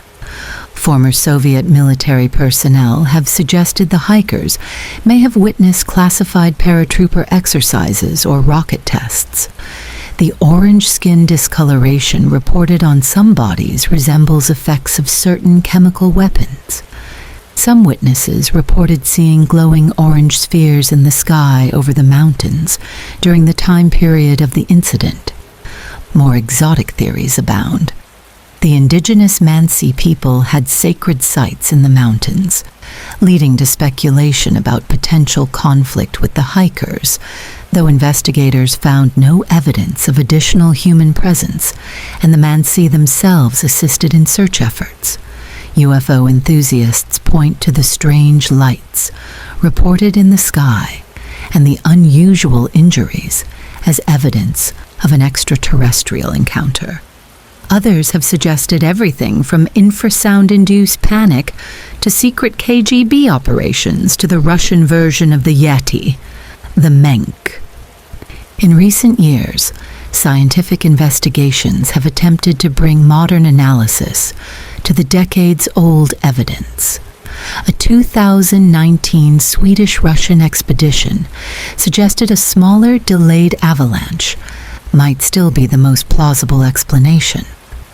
A 2021 study published in Communications Earth and Environment proposed that a specific type of small but intense avalanche called a slab avalanche could have occurred, perhaps triggered by winds creating a buildup of snow above the tent. Another recent theory focuses on katabatic winds, violent downdrafts that can reach hurricane force when compressed through mountain passes. Such winds might explain both the hikers' panic and some of the unusual injuries if they were tossed against rocks in the ravine during an attempted escape. Yet none of these explanations fully accounts for all the evidence. Each theory resolves some aspects of the mystery while leaving others unexplained. The combination of the cut tent, the half-dressed victims in the snow, the delayed deaths in the ravine, the bizarre injuries, and the radiation traces creates a puzzle where pieces seem to belong to different jigsaws. The Dyatlov Pass incident has embedded itself deeply in Russian culture and global mystery lore. Books, documentaries, horror films, and video games have fictionalized and speculated about the events of that February night. The mountain pass where they died was renamed Dyatlov Pass in honor of the group's leader. Annual pilgrimages of hikers and mystery enthusiasts visit the site, leaving memories at the small monuments erected to the 9 victims.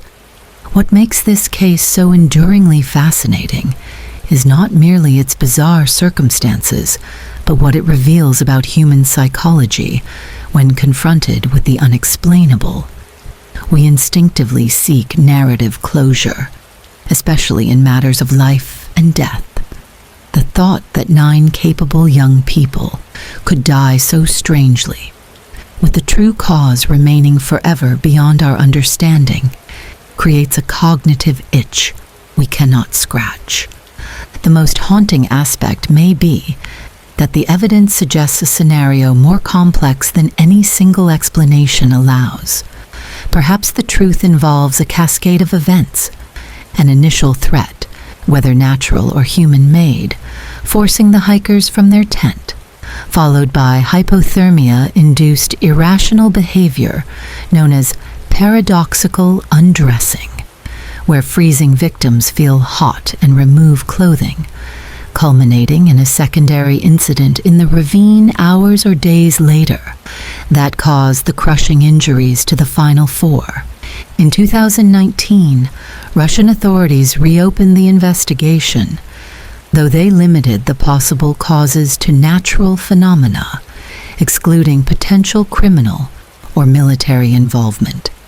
Their 2020 conclusion favored an avalanche followed by limited visibility in a hasty retreat as the most likely explanation. Yet many researchers and family members of the victims remain unconvinced. Perhaps the final word should belong to Yuri Yudin, the expedition member who turned back due to health problems, narrowly escaping his friend's fate.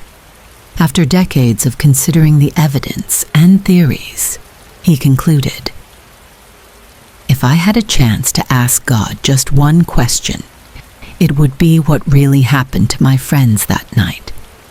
The 9 who died, Igor Dyatlov, Zenaida Kolmogorova, Lyudmila Dubanina, Alexander Kolevatov, Rustem Slobodin, Yuri Doroshenko, Yuri Krivonishenko, Nikolai Thibault-Brignol, and Alexander Zolotaryov, remain frozen in time through the photographs they took of each other in their final days. Their smiling faces and youthful camaraderie stand in stark contrast to the grim evidence of their final moments, creating a mystery that continues to chill and fascinate more than 6 decades later.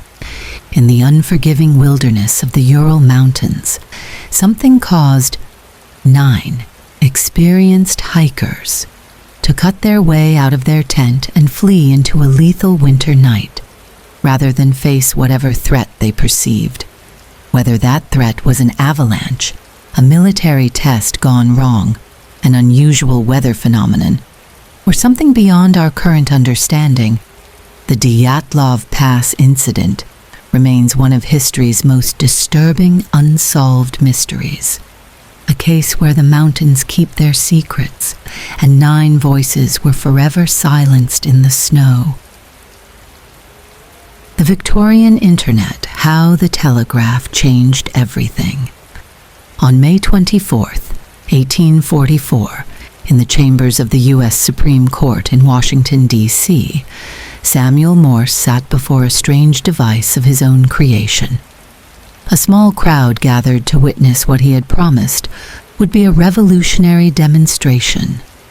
Morse tapped out a sequence of dots and dashes, a message chosen by a young colleague's suggestion. A minute later, 40 miles away in Baltimore, Alfred Vail received the transmission and sent back the identical message. The words Morse had chosen seemed fitting for the occasion. "What hath God wrought?"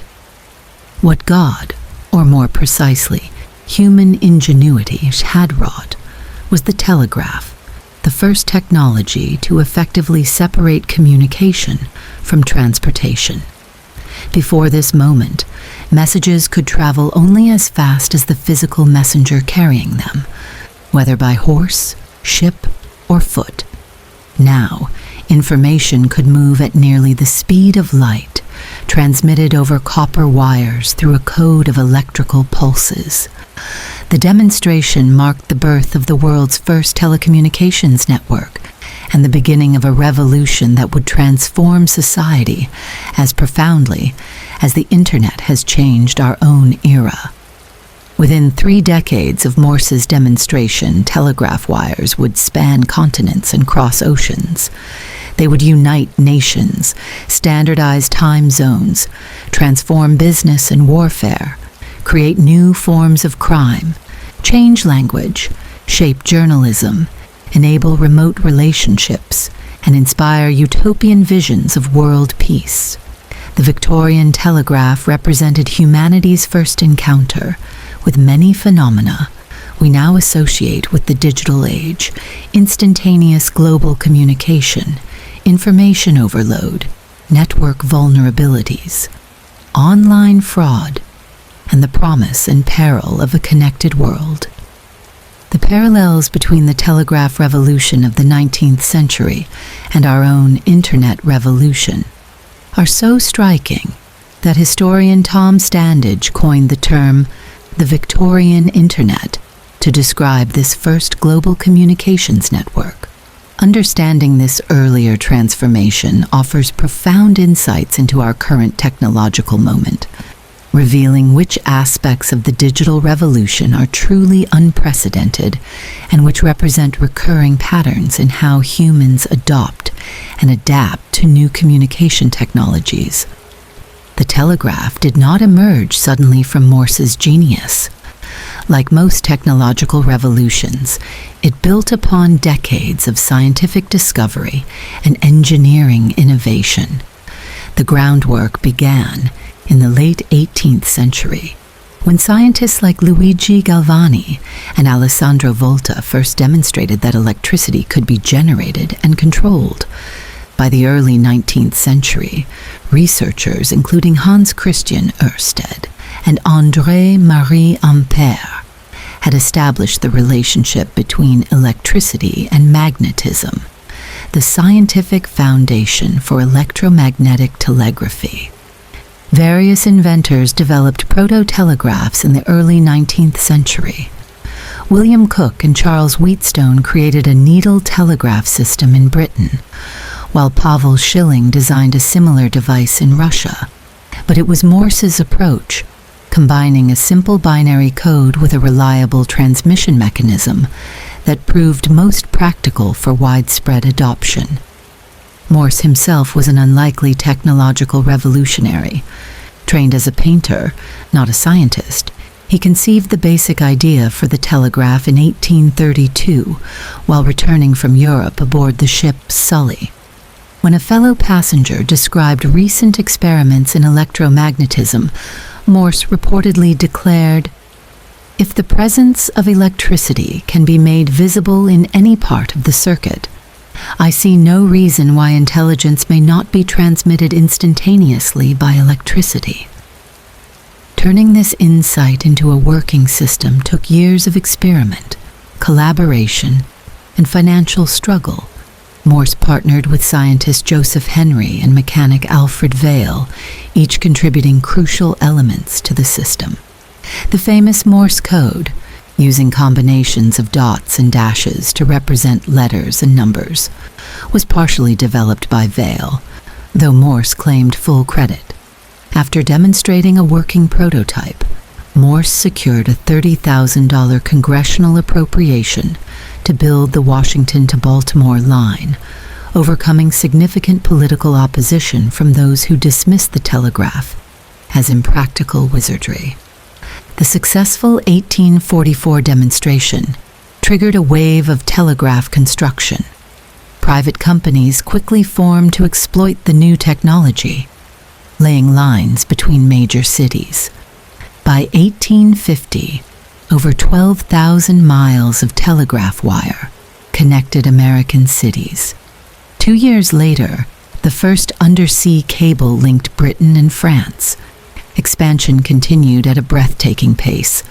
By the 1870s, a global network of land lines and submarine cables connected cities across North America, Europe, and British colonial possessions, with extensions reaching into South America, Africa, Asia, and Australia. This network did not develop as a unified system.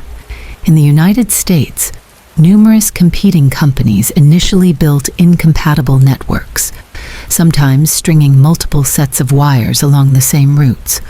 This chaotic expansion culminated in the emergence of Western Union as the dominant player. Formed through mergers of smaller companies, Western Union achieved near monopoly status by the 1860s, operating over 75,000 miles of telegraph line.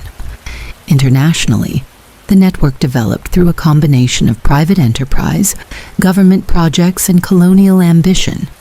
The British Empire particularly used telegraphy to bind its far-flung territories, with companies like the British Indian Submarine Telegraph Company and the Eastern Telegraph Company laying cables that connected London to India, Australia, and other colonial possessions.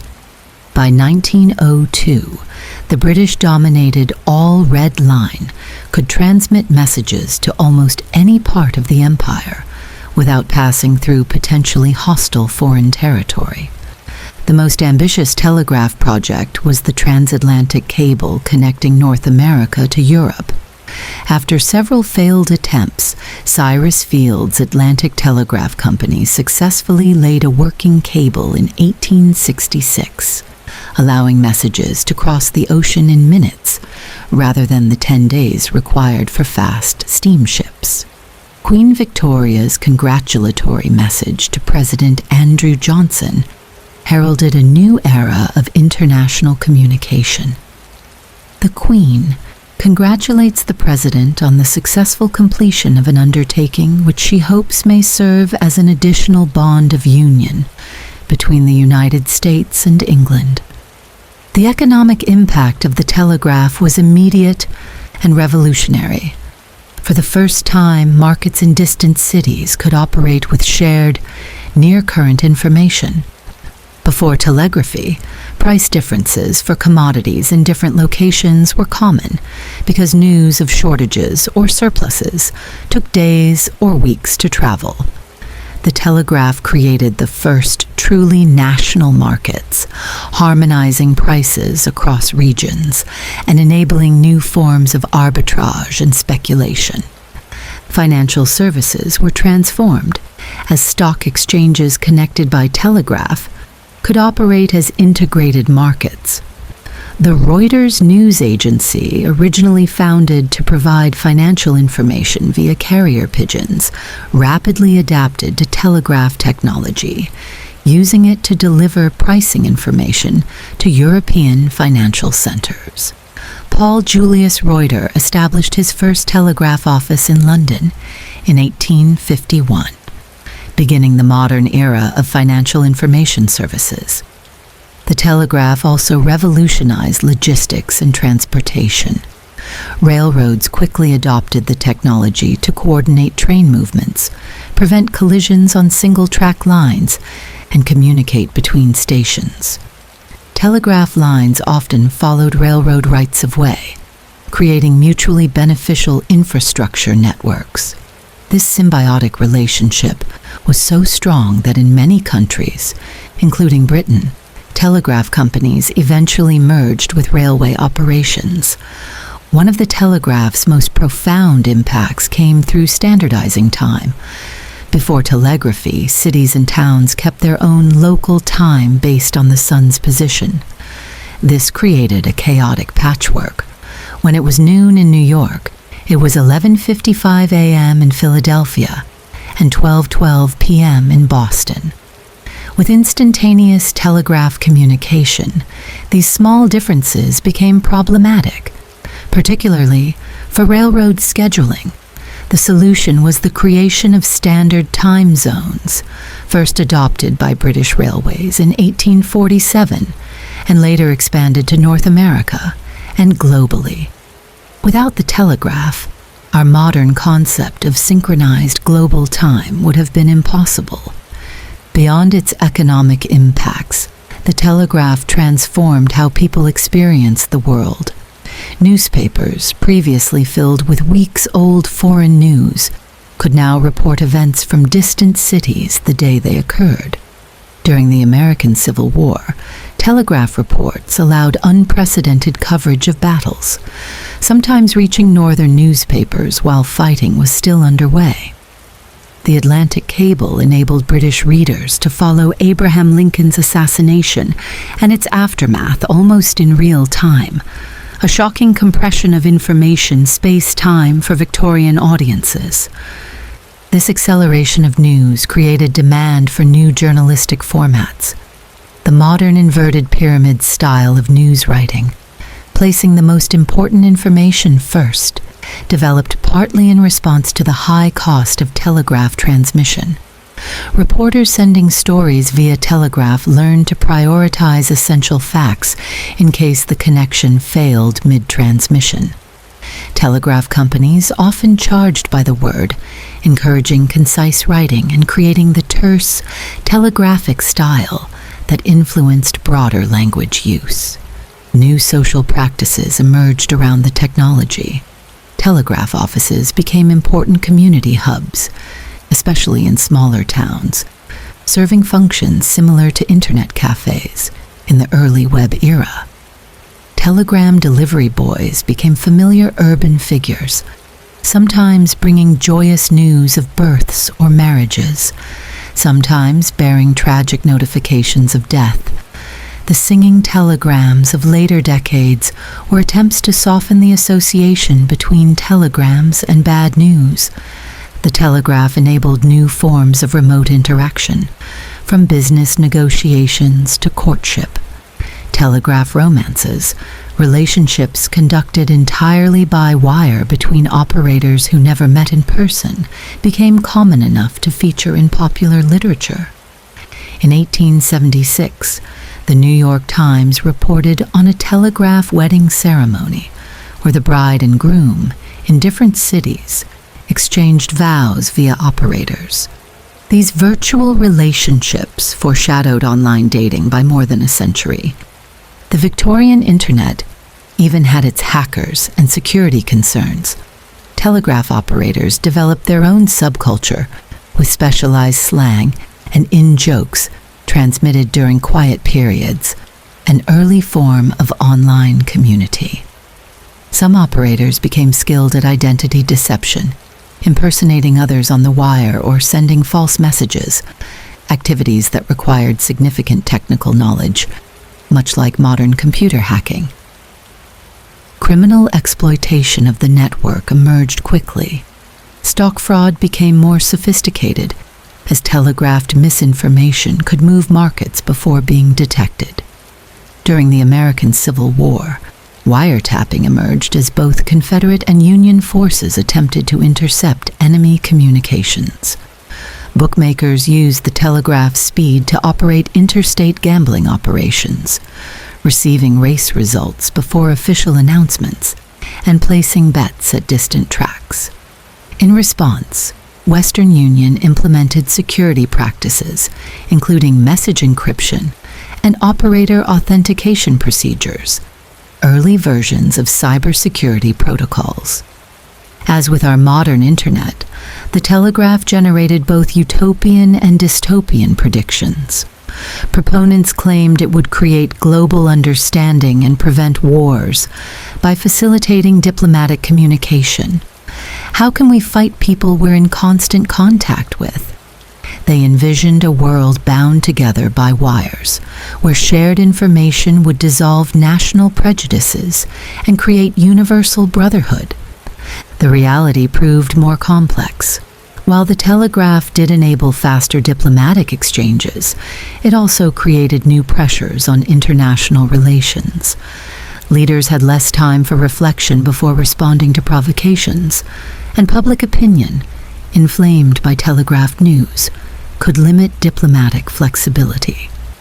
During the 1870 Franco-Prussian War, the telegraph carried inflammatory and often inaccurate reports that heightened tensions.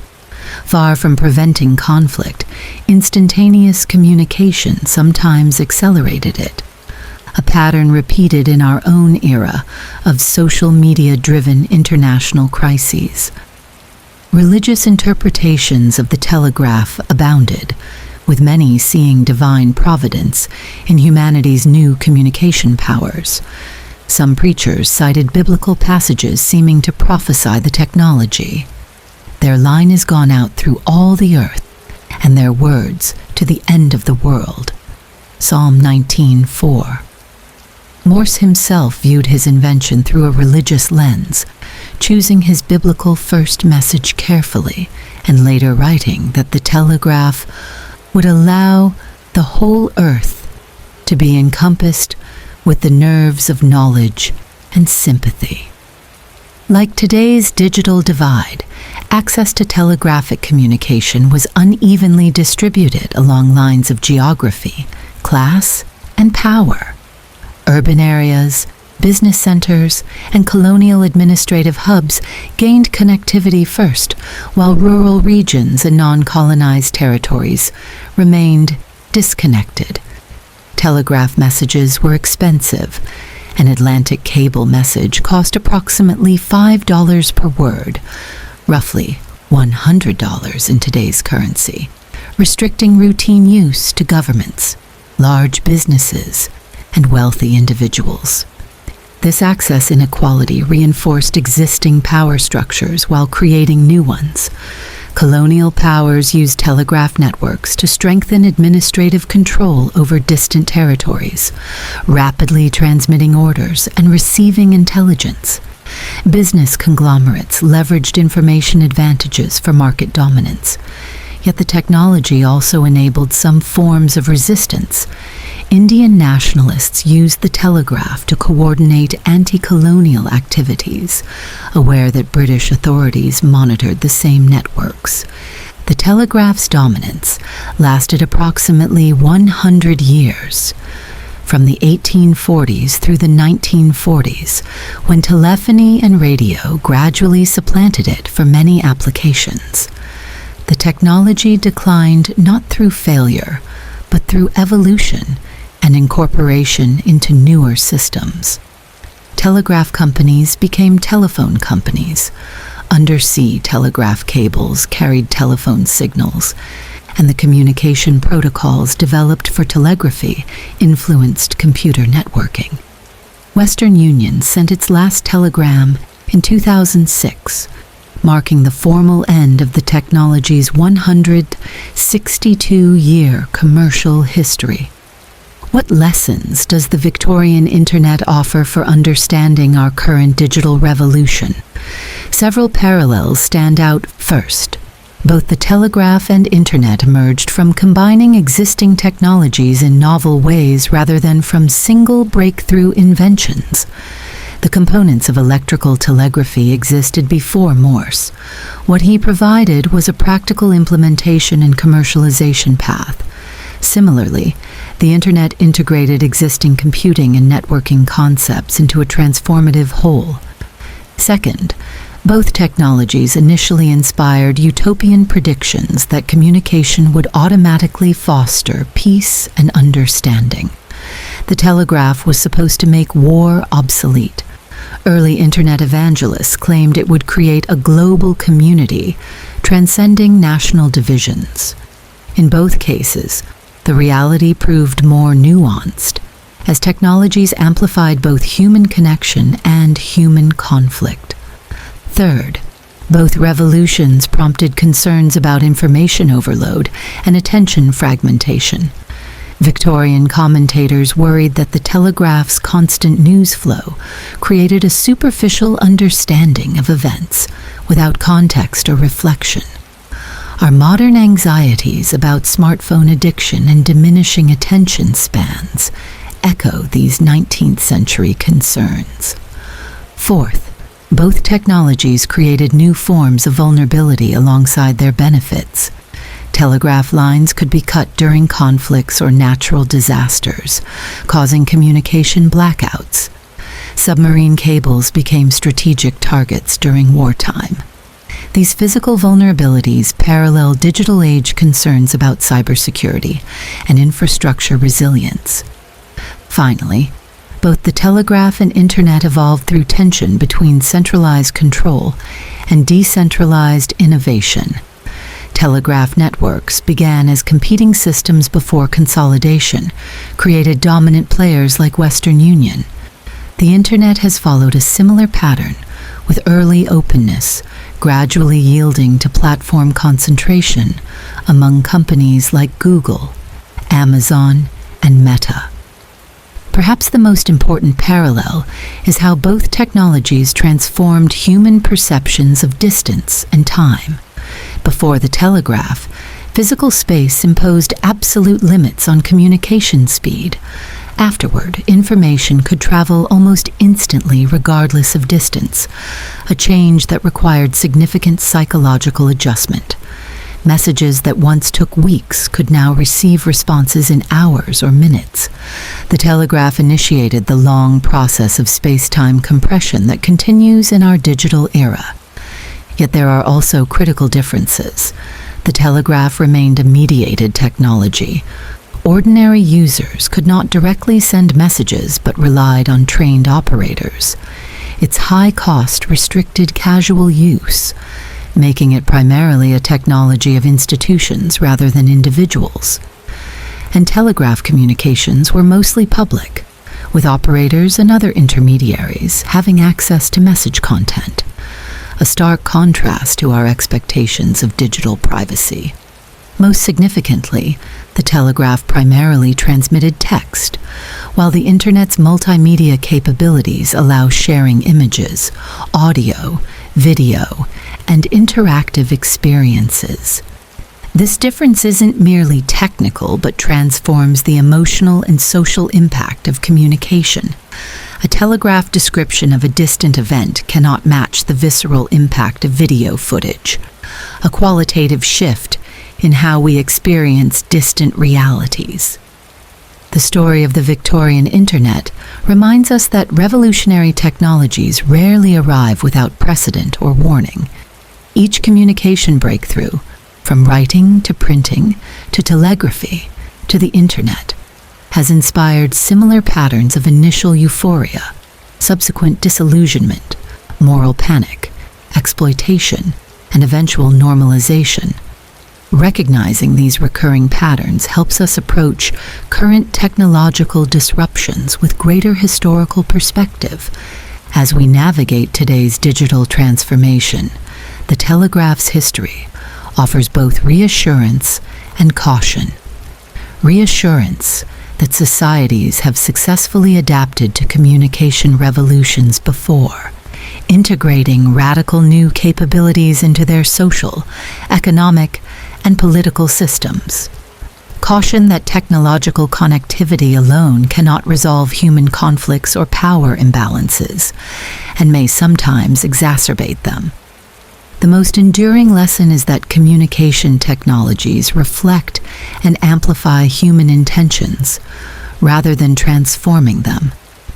The same Victorian wires that carried news, love letters, and diplomatic communications also transmitted declarations of war, financial fraud, and colonial exploitation. The network was neutral. The messages reflected human nature in all its complexity. The Rad Lab and the secret radar revolution. On a cool autumn day in 1940, a group of young American scientists gathered in a hastily converted warehouse at the Massachusetts Institute of Technology. The building had no sign outside, and those who worked within carried special security badges. To outsiders and even to many at MIT, this was simply another war-related research project. Its rather bland name, the Radiation Laboratory, suggesting work on radioactive materials, or perhaps X-ray technology. In reality, these scientists were embarking on one of history's most consequential technological revolutions, one that would remain largely classified for decades, yet profoundly shape the modern world. The Rad Lab, as insiders called it, had nothing to do with radiation as commonly understood.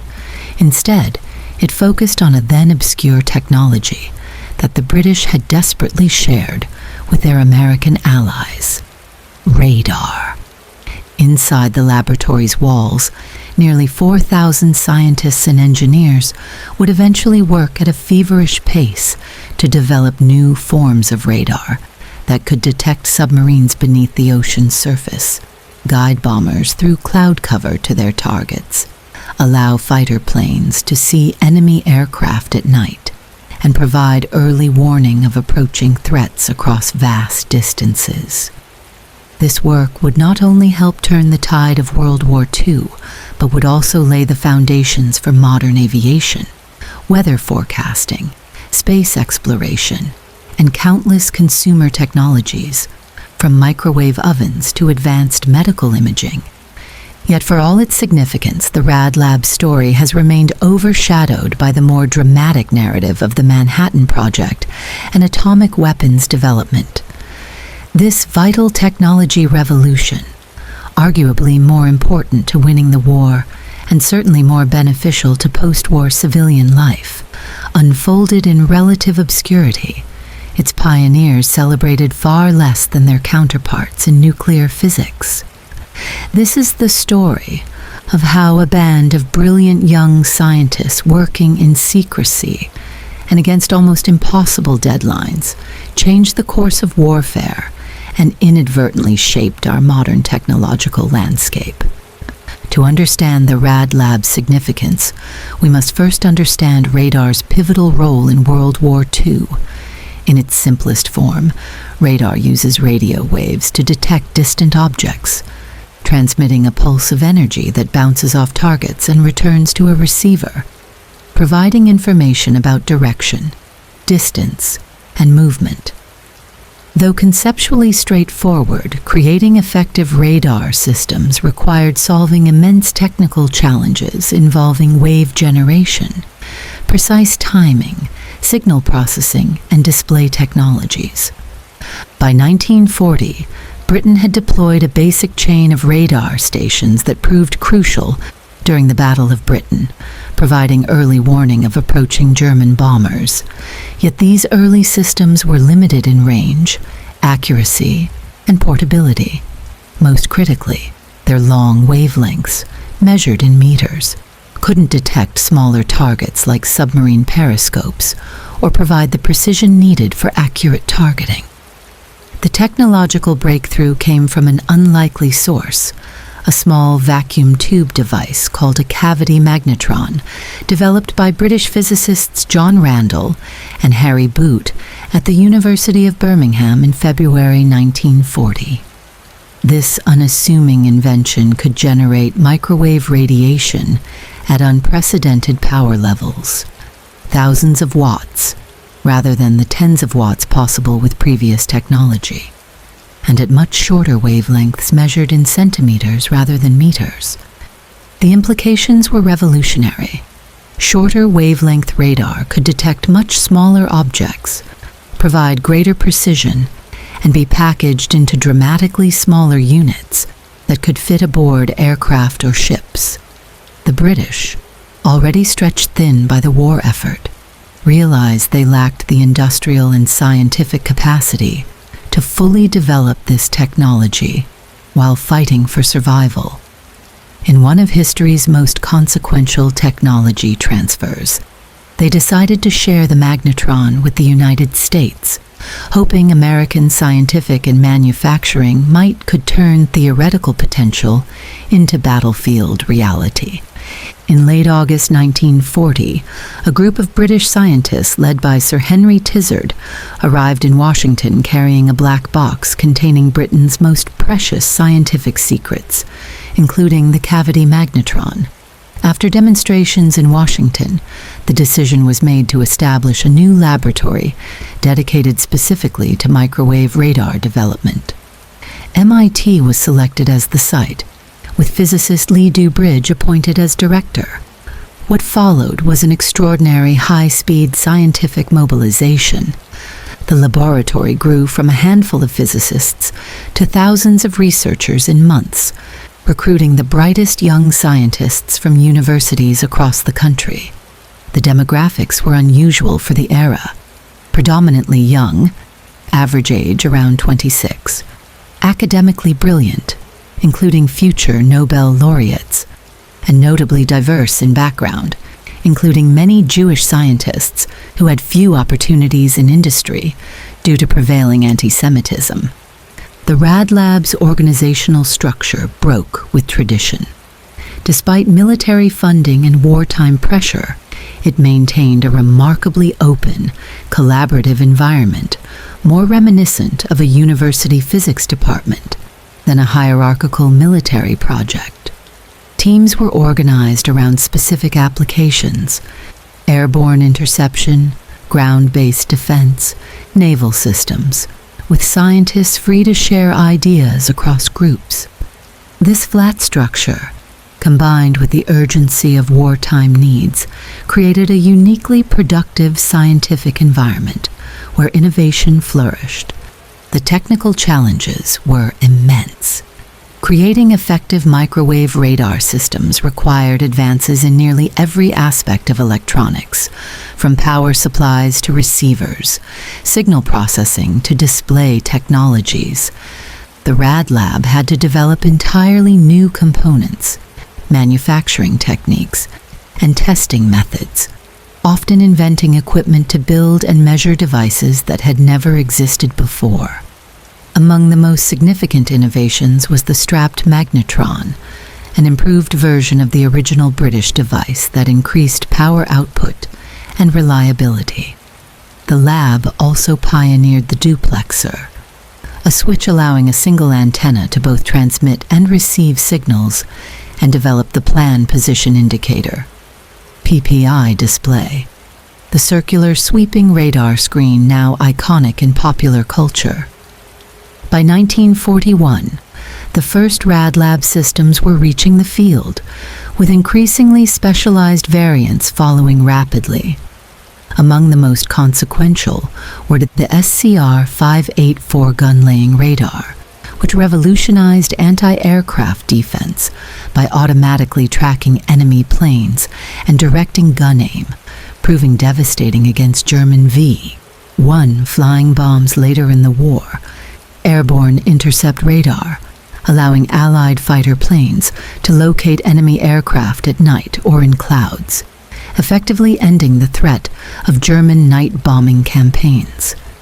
H-2S ground scanning radar, enabling bombers to see through cloud cover and darkness to identify targets below, dramatically improving bombing accuracy. ASV, air-to-surface vessel, radar, which could detect submarine conning towers or even periscopes from aircraft, closing the air gap in the Battle of the Atlantic, where submarines had previously operated safely beyond the range of escort vessels. Long-range navigation systems that allowed aircraft and ships to determine their position with unprecedented accuracy, enabling precision bombing and navigation in all weather conditions. The impact on the war's trajectory was profound. In the Battle of the Atlantic, radar-equipped aircraft and ships helped reduce shipping losses from over 700,000 tons in March 1943 to just 188,000 tons in May, a turning point that secured the vital supply lines between North America and Britain. In the air war over Europe, radar guidance increased bombing accuracy by factors of 5 to 10, while reducing Allied aircraft losses. By D-Day in June 1944, Allied forces had established near-complete electromagnetic dominance, with radar systems guiding ships to the beaches, directing artillery fire, and protecting the invasion fleet from air attack. What made the Rad Lab especially remarkable was its output relative to investment. While the Manhattan Project spent approximately $2 billion, equivalent to about $30 billion today, to produce 2 deployable weapons, the Rad Lab consumed about $1.5 billion to develop and produce nearly 150 different radar systems, hundreds of thousands of units that were used in every theater of the war. Economic analyses suggest radar may have been the single most cost-effective weapons technology of World War II. The human story behind these technical achievements is equally compelling. Scientists worked punishing hours, often sleeping on cots in their laboratories when breakthrough moments arrived. Many tested their own inventions in combat conditions, flying in bomber aircraft over Germany or joining naval vessels hunting submarines in the Atlantic. The urgency of wartime needs created a unique environment where the normal boundaries between theoretical science, engineering, and battlefield application collapsed. The stories of individual scientists illustrate the lab's remarkable diversity of talent. Luis Alvarez, a future Nobel Prize winner, developed the ground-controlled approach radar system that allowed aircraft to land safely in zero visibility, a system he personally tested by landing planes while blindfolded in the cockpit, guided only by radio instructions from ground controllers using his radar. Jerome Wiesner, who would later become president of MIT and science advisor to President Kennedy, helped develop radar countermeasures and electronic warfare techniques. Samuel Seeley, a young electrical engineer, solved critical power supply problems that had limited radar reliability in field conditions. Ayinai Rabi, another future Nobel laureate, contributed fundamental insights into microwave physics while helping organize the laboratory's theoretical division. Women, though smaller in number than in many wartime industries, played crucial roles as computers, performing complex mathematical calculations before electronic computers were available, technicians, and in several cases as scientists and engineers. Their contributions remain less documented than their male counterparts, reflecting the era's gender biases, even in this relatively progressive scientific environment. What makes the Rad Lab particularly significant for modern technological history is how its innovations transformed civilian life after the war. When the laboratory closed on December 31st, 1945, its mission completed with remarkable success, its scientists returned to universities and industry, bringing with them expertise in microwave electronics, systems engineering, and sophisticated electronic design. The peacetime applications emerged rapidly. The cavity magnetron, repurposed to heat food rather than generate radar signals, enabled the microwave oven, initially a massive, expensive commercial device that Percy Spencer at Raytheon, a company deeply involved in radar production, developed after noticing a chocolate bar melting in his pocket near active radar equipment. Aviation weather radar, allowing pilots to detect and avoid storms, evolved directly from airborne bombing radar. Air traffic control systems, enabling the post-war boom in commercial aviation, adapted technology from ground control intercept radar used to direct fighter planes to their targets. Modern weather forecasting relies on Doppler weather radar, descended from systems designed to distinguish moving targets from stationary background. Less visible but equally important were the electronic components, manufacturing techniques, and design approaches pioneered under wartime pressure. The Rad Lab's 28-volume technical series, published after the war, became the foundation for microwave engineering education and practice worldwide. Radar's underlying technologies, pulse circuits, timing systems, signal processing became building blocks for television, advanced communications, medical imaging, and eventually digital electronics. The 1814 London beer flood, when booze became a deadly deluge. On Monday, October 17, 1814, the residents of St. Giles Parish in London went about their usual business, unaware that just blocks away, a catastrophe was brewing. Quite literally. At the Moo and Company Brewery on Tottenham Court Road, a massive vat containing over 135,000 gallons of beer, enough to fill an Olympic-sized swimming pool, had been showing signs of strain. A metal hoop securing the enormous wooden barrel had slipped a few days earlier, but rather than emptying and repairing the container, workers had simply hammered the hoop back in place and carried on with operations. Shortly after 4:30 in the afternoon, that fateful decision reached its explosive conclusion. With a tremendous roar heard blocks away, the vat ruptured catastrophically.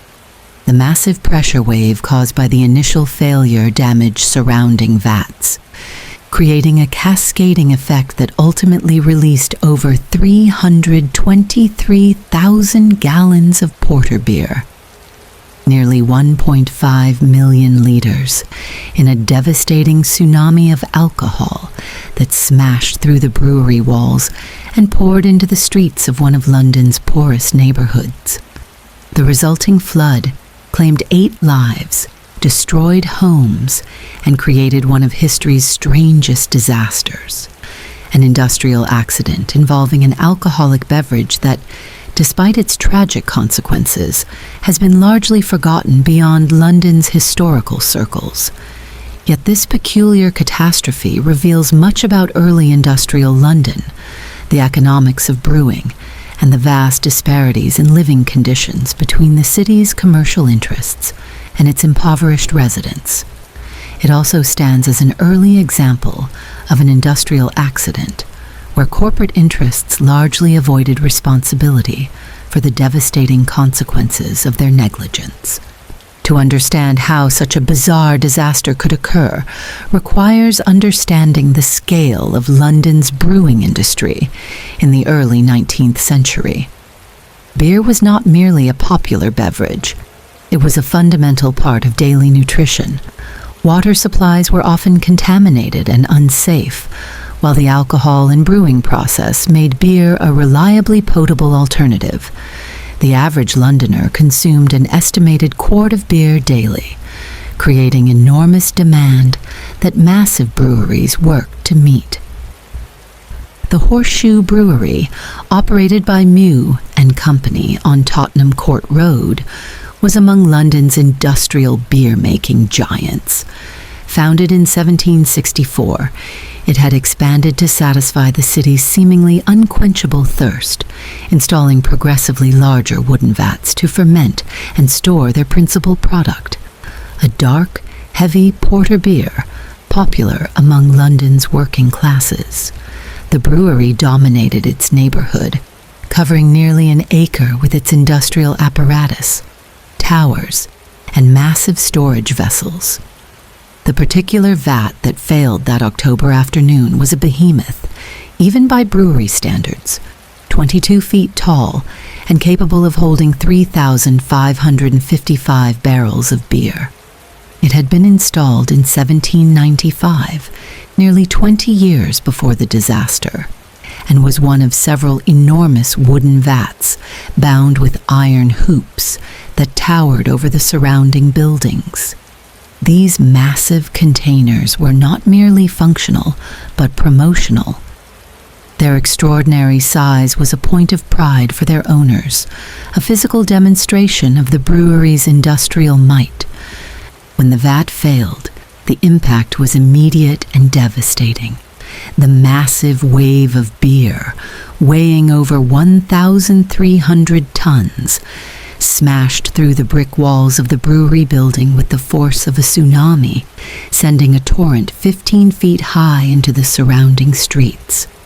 the flood crashed through the rear wall of the Tavistock Arms pub, trapping teenaged barmaid Eleanor Cooper under debris and drowning her in beer.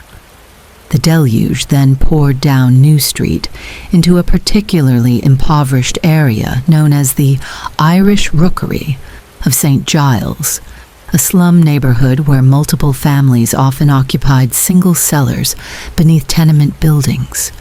These basement dwellings, already prone to flooding during heavy rains, filled rapidly with beer.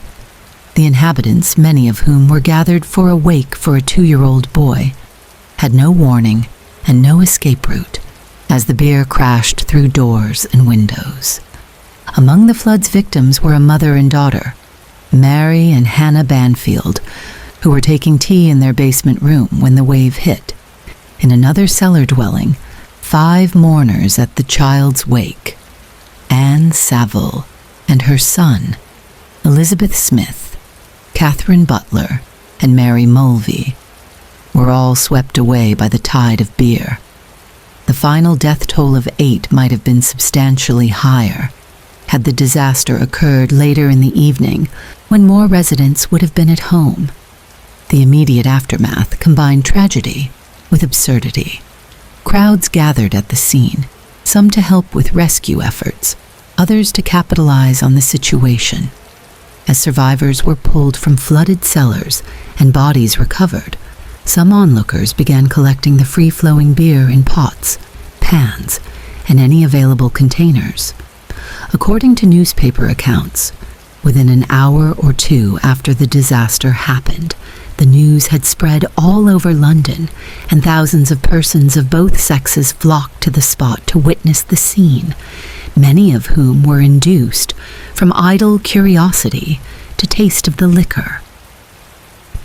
One man reportedly consumed so much of the spilled beer that he died from alcohol poisoning days later, though this particular fatality is not well documented and may be apocryphal. Whether true or not, the story reflects the surreal nature of the disaster, a deadly flood composed of an intoxicating substance that some viewed as a windfall even as others mourned their lost family members. The disaster made headlines in London newspapers, which provided detailed accounts of the event and its victims.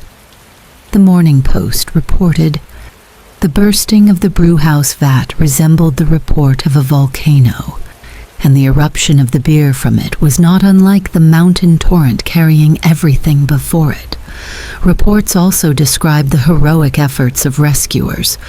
The poor creatures who could not get out were all drowned or suffocated, though every assistance was rendered by the publican and neighbors. None could be saved. In the disaster's aftermath, the brewery owners faced potential financial ruin. Beyond the massive loss of product and damage to their facility, they faced potential liability for the deaths and destruction in the neighborhood. Here, the peculiarities of early 19th century legal systems came into play. The brewery's lawyers successfully argued in court that the flood was an act of God, a legal classification for events beyond human control, despite the clear evidence of neglected maintenance on the failed vat. As a result, Mew and Company paid no compensation to victims' families, received a government refund for the excise tax they had already paid on the lost beer, and ultimately recovered financially. The brewery continued operations at the same site until 1921, when it was finally demolished. Today, the Dominion Theatre occupies the location, and apart from a few small plaques and occasional historical tours, the site bears no visible reminder of the tragedy. The beer flood of 1814 offers a window into the social and economic realities of Industrial Revolution-era London. The contrast between the massive commercial brewery and the impoverished residents, literally living in its shadow, reflects the stark divisions of English society. That the brewery could avoid all responsibility for the deaths of 8 people, primarily women and children, demonstrates the limited legal protections afforded to the poor and the favorable treatment, given to commercial interests. The disaster also illustrates the scale of early industrial operations before modern safety regulations. The enormous wooden vats used by Mu and other brewers were ticking time bombs of potential energy, held together by technology, inadequate to their purpose. The beer flood was not the first such incident. A similar, though less deadly, accident had occurred at Mu's brewery in 1812, and another London brewery had experienced a vat failure in 1805, killing one worker. Despite these warning signs, no regulations were implemented to improve safety standards for brewery equipment. It would take decades and many more industrial accidents before Britain began implementing comprehensive workplace and public safety regulations. The beer flood thus stands as an early example of a pattern that would repeat throughout the Industrial Revolution, technological capacity outpacing safety considerations, with catastrophic consequences typically falling hardest on society's most vulnerable members. The peculiar nature of the disaster, its association with an alcoholic beverage, and the reports of opportunistic drinking amid the tragedy, may partly explain why it hasn't maintained the historical prominence of other 19th century disasters like the Great Fire of Chicago or the Johnstown Flood. There's an element of dark comedy in a beer flood that makes it difficult to place alongside more conventionally solemn catastrophes, despite its similar human toll. Yet the London beer flood deserves remembrance, not just as a bizarre historical footnote, but as an illuminating example of early industrial hazards and the unequal distribution of their consequences. The beer that drowned 8 Londoners represented approximately £23,000 in value at the time, roughly £1.5 million or $2 million today, a sum that merited tax relief for the brewery, but apparently no compensation for the human lives lost in its torrential release. Today, the disaster is commemorated in a few London pubs, where specialized tours sometimes stop to raise a glass to the victims. In 2014, on the bicentennial of the flood, local historians and community members held events to properly memorialize those lost, particularly the women who comprised the majority of victims. Their lives cut short by a substance brewing firms had turned from nourishment to industrial product. The flood of 1814 was not the only food disaster in history. Similar incidents have occurred with Molasses in Boston, 1919, and flaming whiskey in Dublin, 1875. But it remains perhaps the most emblematic of how industrial scale can transform even everyday substances into deadly forces. A drink meant to provide sustenance and comfort became, through the sheer quantity of its production and storage, a destructive tidal wave that swept away lives as casually as it did buildings. In the quietly gentrified streets of modern Holborn and St. Giles, with their theaters, shops, and upscale apartments, it requires some historical imagination to picture the scene from that October afternoon. The thunderous crack of failing wood, the alarmed shouts of brewery workers, and the roaring wave of dark porter surging through narrow streets, finding its level in the homes of London's poorest citizens. Yet this improbable disaster stands as a reminder of the unforeseen consequences that technological advancement can bring, and the human cost that too often goes unaccounted in the ledgers of industrial progress. The Radium Girls, how women paid with their lives to make watches glow. In the early 1920s, the women working at the United States Radium Corporation in Orange, New Jersey, were known as the Ghost Girls. They would return home from their shifts with an eerie glow about them. Their hair, faces, hands and clothes illuminated in the darkness by a greenish-blue light. Far from being concerned, many playfully applied the luminous paint to their teeth and faces before heading out for an evening, enchanted by the way they would shine in the dance halls. They said the company thinks this stuff is valuable, but we have lots of it. The mysterious substance that covered them was radium-based paint, which they meticulously applied to watch and clock dials to make them glow in the dark. To achieve the fine precision required for the tiny numbers and hands, the women were instructed to use a technique called lip pointing, wetting their paintbrushes with their lips to create a sharp tip before dipping them into the radium compound. Unknown to these young women, with every lick of their brushes, they were ingesting a radioactive substance that would deposit itself in their bones, causing slow and agonizing deterioration from the inside out. What followed was one of history's most tragic industrial disasters, and one of its most important legal battles for workers' rights, a story of corporate deception, unimaginable suffering, and extraordinary courage that would ultimately change American labor law forever. The dial painting studios emerged to fill a specific need during World War I. Military personnel needed watches and instrument panels that could be read in darkness, and radium paint, with its self-luminous properties, provided the perfect solution. The demand for these watches skyrocketed, and dial painting factories sprang up in New Jersey, Connecticut, and Illinois. The work was considered prestigious, unlike other factory jobs that were dirty, dangerous, or physically taxing in obvious ways. Dial painting was clean, delicate, and well paid. Most of the workers were young women, many still in their teens, earning 3 times what they might make in other available jobs. About $20 a week, equivalent to roughly $300 today. In an era before widespread women's employment, this represented a significant opportunity for independence.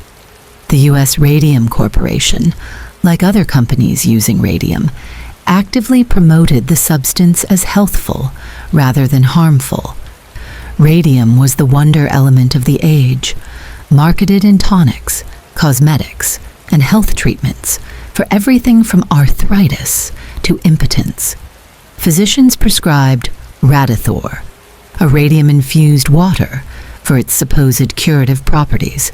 Toothpaste containing radium promised a brilliant smile. One advertisement claimed radium made the blind see, the lame walk, and the weak vigorous. This health halo surrounding radium made the dial painting work seem not just safe but potentially beneficial.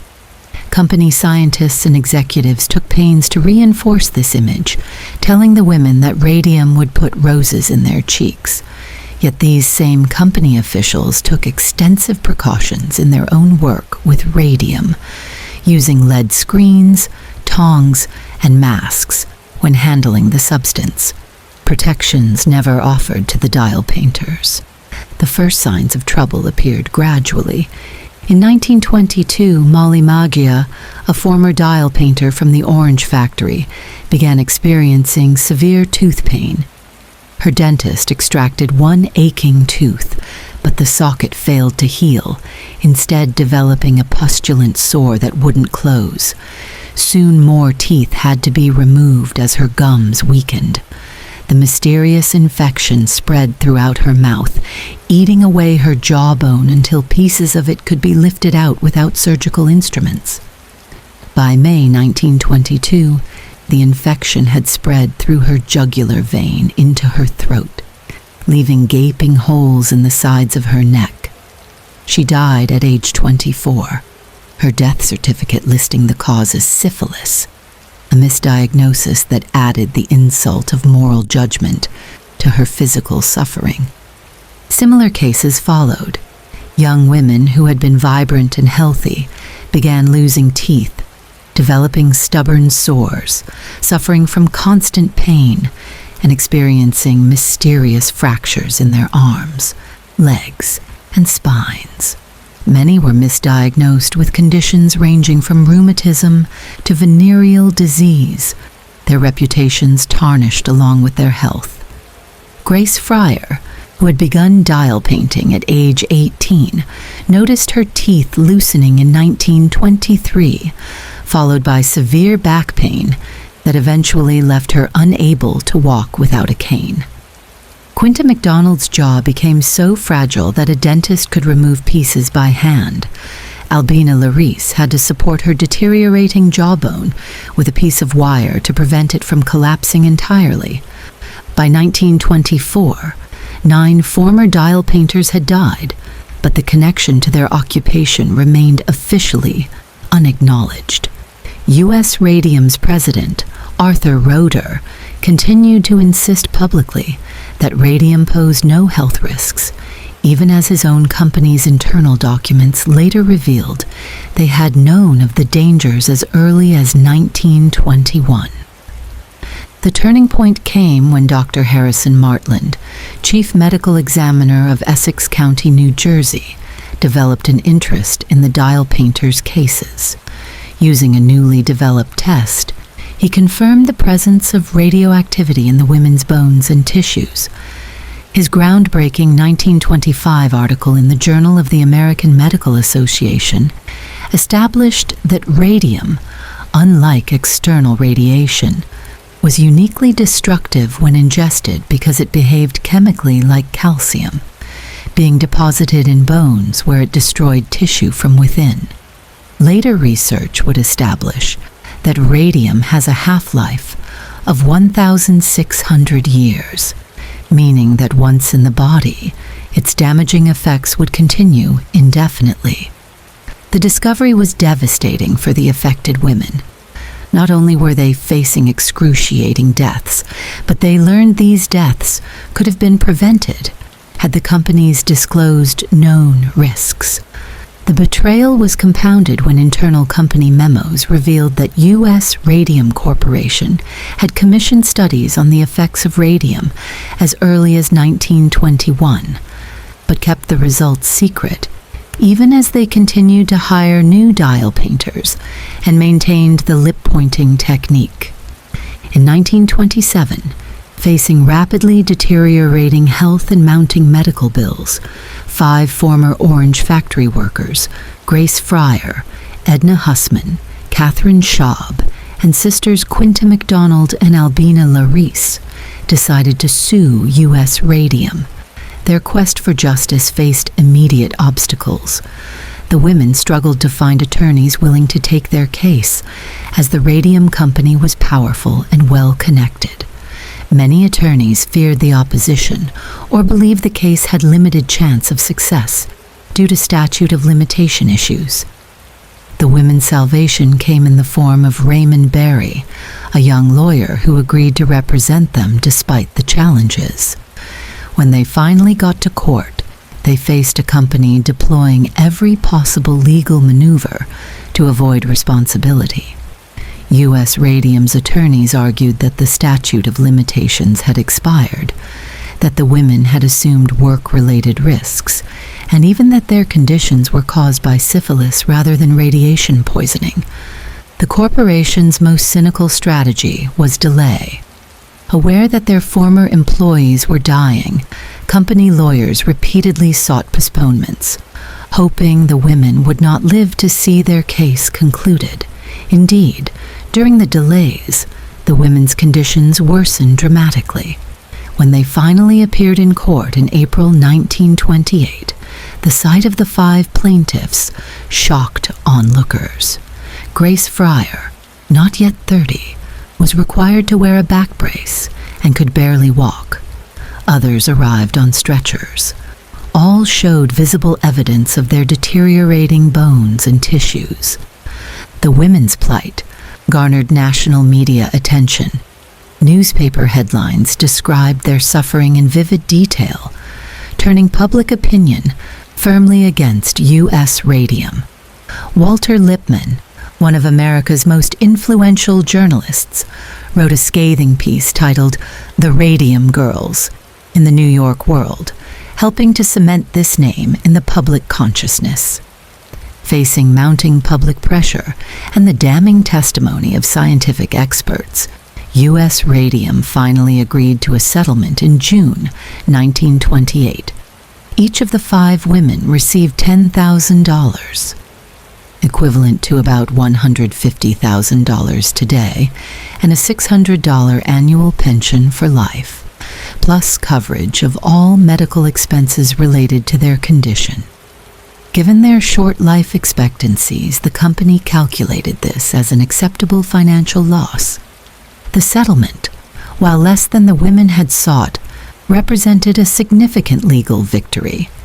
It established that employers had responsibility for workplace-related illnesses, even when those illnesses took time to manifest.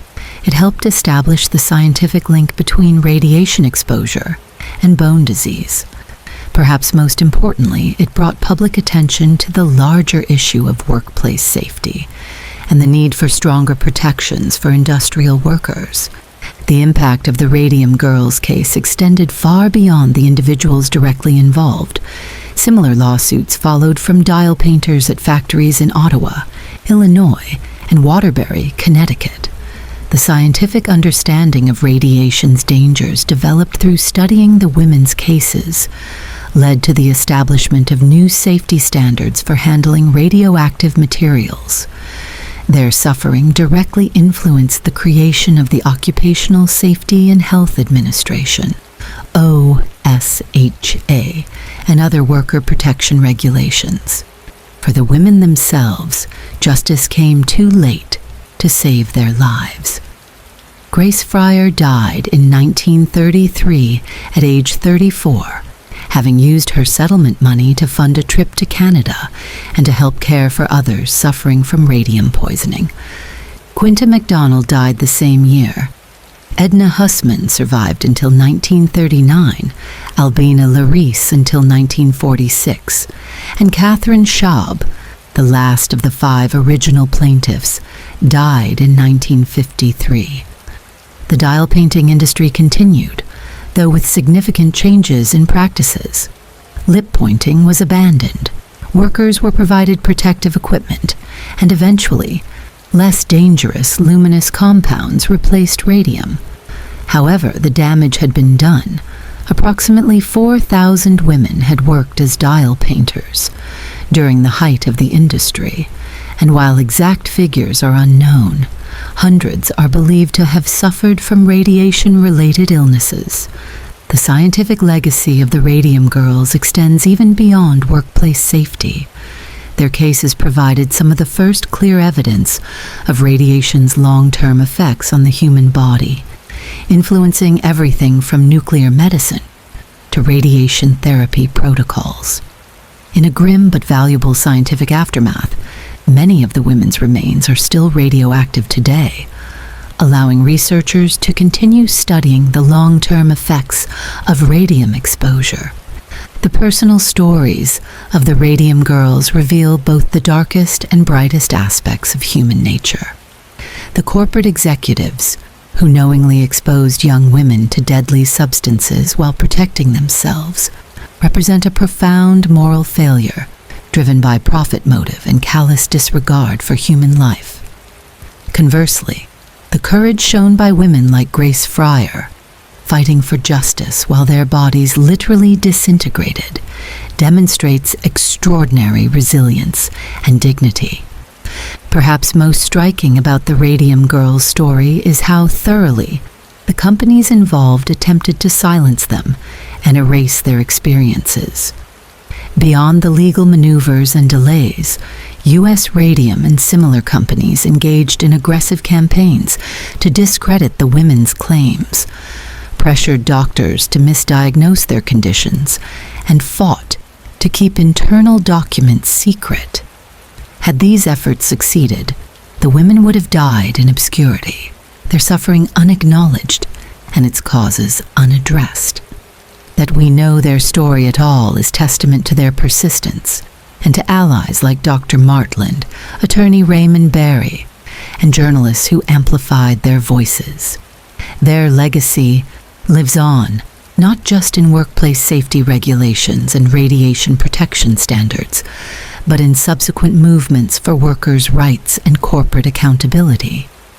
The story of the Radium Girls serves as a powerful reminder of several enduring truths: that unchecked corporate power can lead to profound human suffering, that scientific knowledge without ethical application can become a weapon rather than a benefit, that justice often requires extraordinary courage from ordinary people, and that physical evidence of wrongdoing can be hidden from sight, buried in bones, sealed in corporate documents, or shrouded by legal maneuvers, yet still eventually come to light. When we use the term glowing review or describe someone as beaming with pride, few realize these metaphors connect to the literal radium glow that once seemed so magical to young women painting watch dials. The luminous paint that made navigating darkness possible for soldiers and night workers created a different kind of darkness for those who applied it. A darkness of suffering that ultimately illuminated the need for workplace protections we now take for granted. Today, in museums in New Jersey and Illinois, Geiger counters still crackle with activity when placed near preserved artifacts from the dial painting studios. Brushes, work smocks, and personal items of the women who worked there. The half-life of radium ensures these objects will remain radioactive for thousands of years to come, a permanent physical reminder of both scientific progress and human cost, of corporate greed and worker courage, and of young women who unwittingly sacrificed their lives to make darkness visible for others. The Great Boston Molasses Flood. Death by sweetness. On an unusually warm winter day, January 15, 1919, residents of Boston's North End neighborhood went about their business under clear skies, enjoying the respite from the typical January chill. Workers ate lunch near the harbor. Children played after school, and horses pulled wagons through the narrow streets of this predominantly Italian immigrant community. At the shoreline stood a massive steel tank, 50 feet tall and 90 feet in diameter, containing 2.3 million gallons of molasses, owned by the United States Industrial Alcohol Company. A dark, viscous liquid used primarily in the production of industrial alcohol for munitions and other wartime supplies. At approximately 12:30 p.m., a thunderous roar suddenly echoed through the neighborhood, followed by the sound of metal tearing. The tank had ruptured catastrophically, releasing its entire contents in a massive wave that eyewitnesses described as 15 to 30 feet high and moving at 35 miles per hour. The sticky tsunami demolished buildings, ensnared everything in its path, and generated enough force to partially derail an elevated train. As it spread through the streets, the wave's momentum slowed, but its deadly nature only intensified as the molasses began to thicken and harden in the cool January air. When the chaotic day ended, the toll was devastating. 21 people dead, 150 injured, and an entire neighborhood coated in a sticky morass that would take weeks to clean. Buildings were swept off their foundations, streets were impassable, and victims found themselves unable to escape as the thickening molasses held them fast. First responders waded through waist-deep molasses to reach victims, only to find many had suffocated or drowned in the viscous substance before help could arrive. The Great Boston Molasses Flood, as it came to be known, represents one of history's strangest industrial disasters, a tragedy that would be almost comical in its absurdity, if not for its horrific consequences. It also marks a crucial turning point in American attitudes toward corporate accountability, engineering oversight, and public safety regulations. The ensuing investigation, lawsuits, and eventual reforms helped establish precedents that continue to shape industrial safety standards today. To understand how such a bizarre disaster could occur, we must examine the historical context in which it took place. The massive molasses tank had been constructed in 1915, during World War I, when industrial alcohol was in high demand for manufacturing munitions. Molasses, imported primarily from the Caribbean, was the key raw material for fermentation into industrial alcohol. The United States Industrial Alcohol Company, USIA, built the tank hurriedly to meet wartime production needs, prioritizing speed over safety. The tank itself was poorly constructed from the beginning. No engineering oversight was provided during construction, and the company failed to conduct basic safety tests once it was completed. Workers reported hearing ominous creaking and groaning sounds from the tank and noticing molasses leaking from seams and rivets. These leaks were addressed not by repairing the structural problems, but by simply painting the tank brown to disguise the seepage. On that fateful January day, several factors combined to create the perfect conditions for catastrophe. The tank had been filled to near capacity just days earlier with a fresh shipment of warm molasses from Puerto Rico. The unseasonably warm weather, reaching about 40 degrees Fahrenheit or 4 degrees Celsius after a cold snap, likely increased fermentation inside the tank, building pressure as carbon dioxide formed. The temperature differential between the newly added warm molasses and the cooler molasses already in the tank may have created additional stress on the already compromised structure.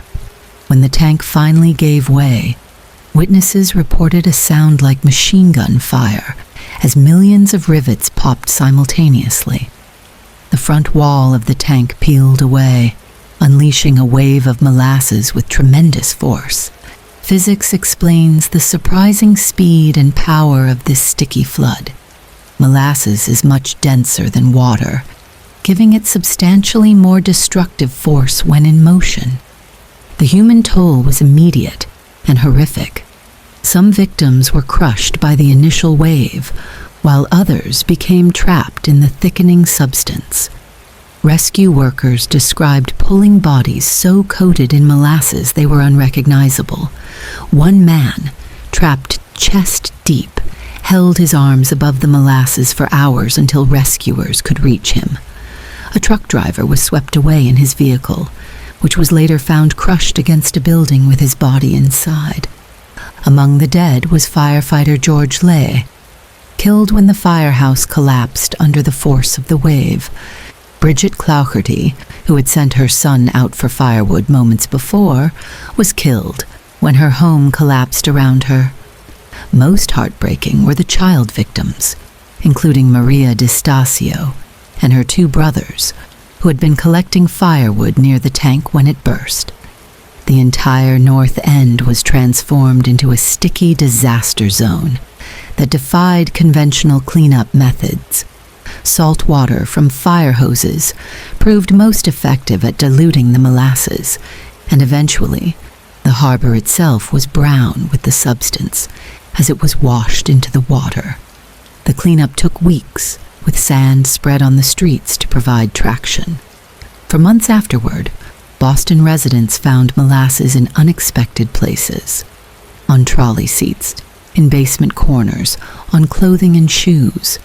According to local lore, on hot summer days, the smell of molasses lingered in the North End for decades.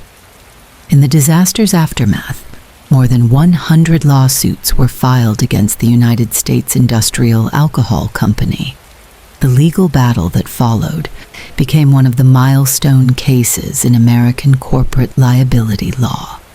The company initially attempted to blame the catastrophe on anarchists, claiming the tank had been bombed, a somewhat plausible theory in the context of the first Red Scare that was beginning to grip America. However, no evidence of sabotage was ever found. The legal proceedings were remarkable for their scope and thoroughness. The court appointed Colonel Hugh W. Ogden as auditor to oversee the case, which became one of the first class action suits in Massachusetts history. Over 3 years, Ogden heard testimony from 921 witnesses and reviewed 1,584 exhibits before concluding in 1925 that the company was entirely at fault for the disaster. Ogden's investigation revealed numerous fatal flaws in the tank's design and construction. The steel was too thin for the tank's size, containing insufficient manganese and featuring excessive carbon, making it brittle and prone to fracture. The tank lacked sufficient riveting and was dangerously under-maintained. No qualified engineer had overseen its construction or tested its integrity. Perhaps most damning was the fact that Arthur P. Gell, the treasurer of USIA, who oversaw the tank's construction, had absolutely no technical or engineering background. When asked why certain critical safety tests weren't performed, he replied, "I don't know what you'd test." This cavalier approach to public safety epitomized the unregulated industrial climate of early 20th century America. The court ordered USIA to pay $628,000 in damages, equivalent to approximately $9.6 million today, a significant sum that acknowledged the company's negligence. More importantly, the case established that companies had a responsibility to ensure their industrial equipment was properly designed, constructed, and maintained, regardless of the costs or inconvenience involved. The Boston Molasses flood catalyzed significant changes in construction oversight and industrial regulation. Massachusetts and other states began requiring that engineering plans be sealed by a licensed professional engineer before construction could begin. Building codes were strengthened, and safety inspections became more rigorous and frequent. These reforms eventually spread nationwide, forming the foundation of modern industrial safety standards. The disaster's timing coincided with broader progressive movements advocating for increased government oversight of industry, following decades of minimal regulation.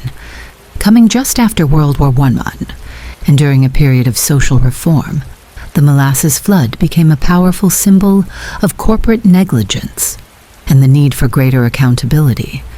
Yet despite its significance in American industrial history and legal precedent, the Boston Molasses flood gradually faded from national memory, becoming something of a quirky historical footnote rather than the sobering cautionary tale it should have remained.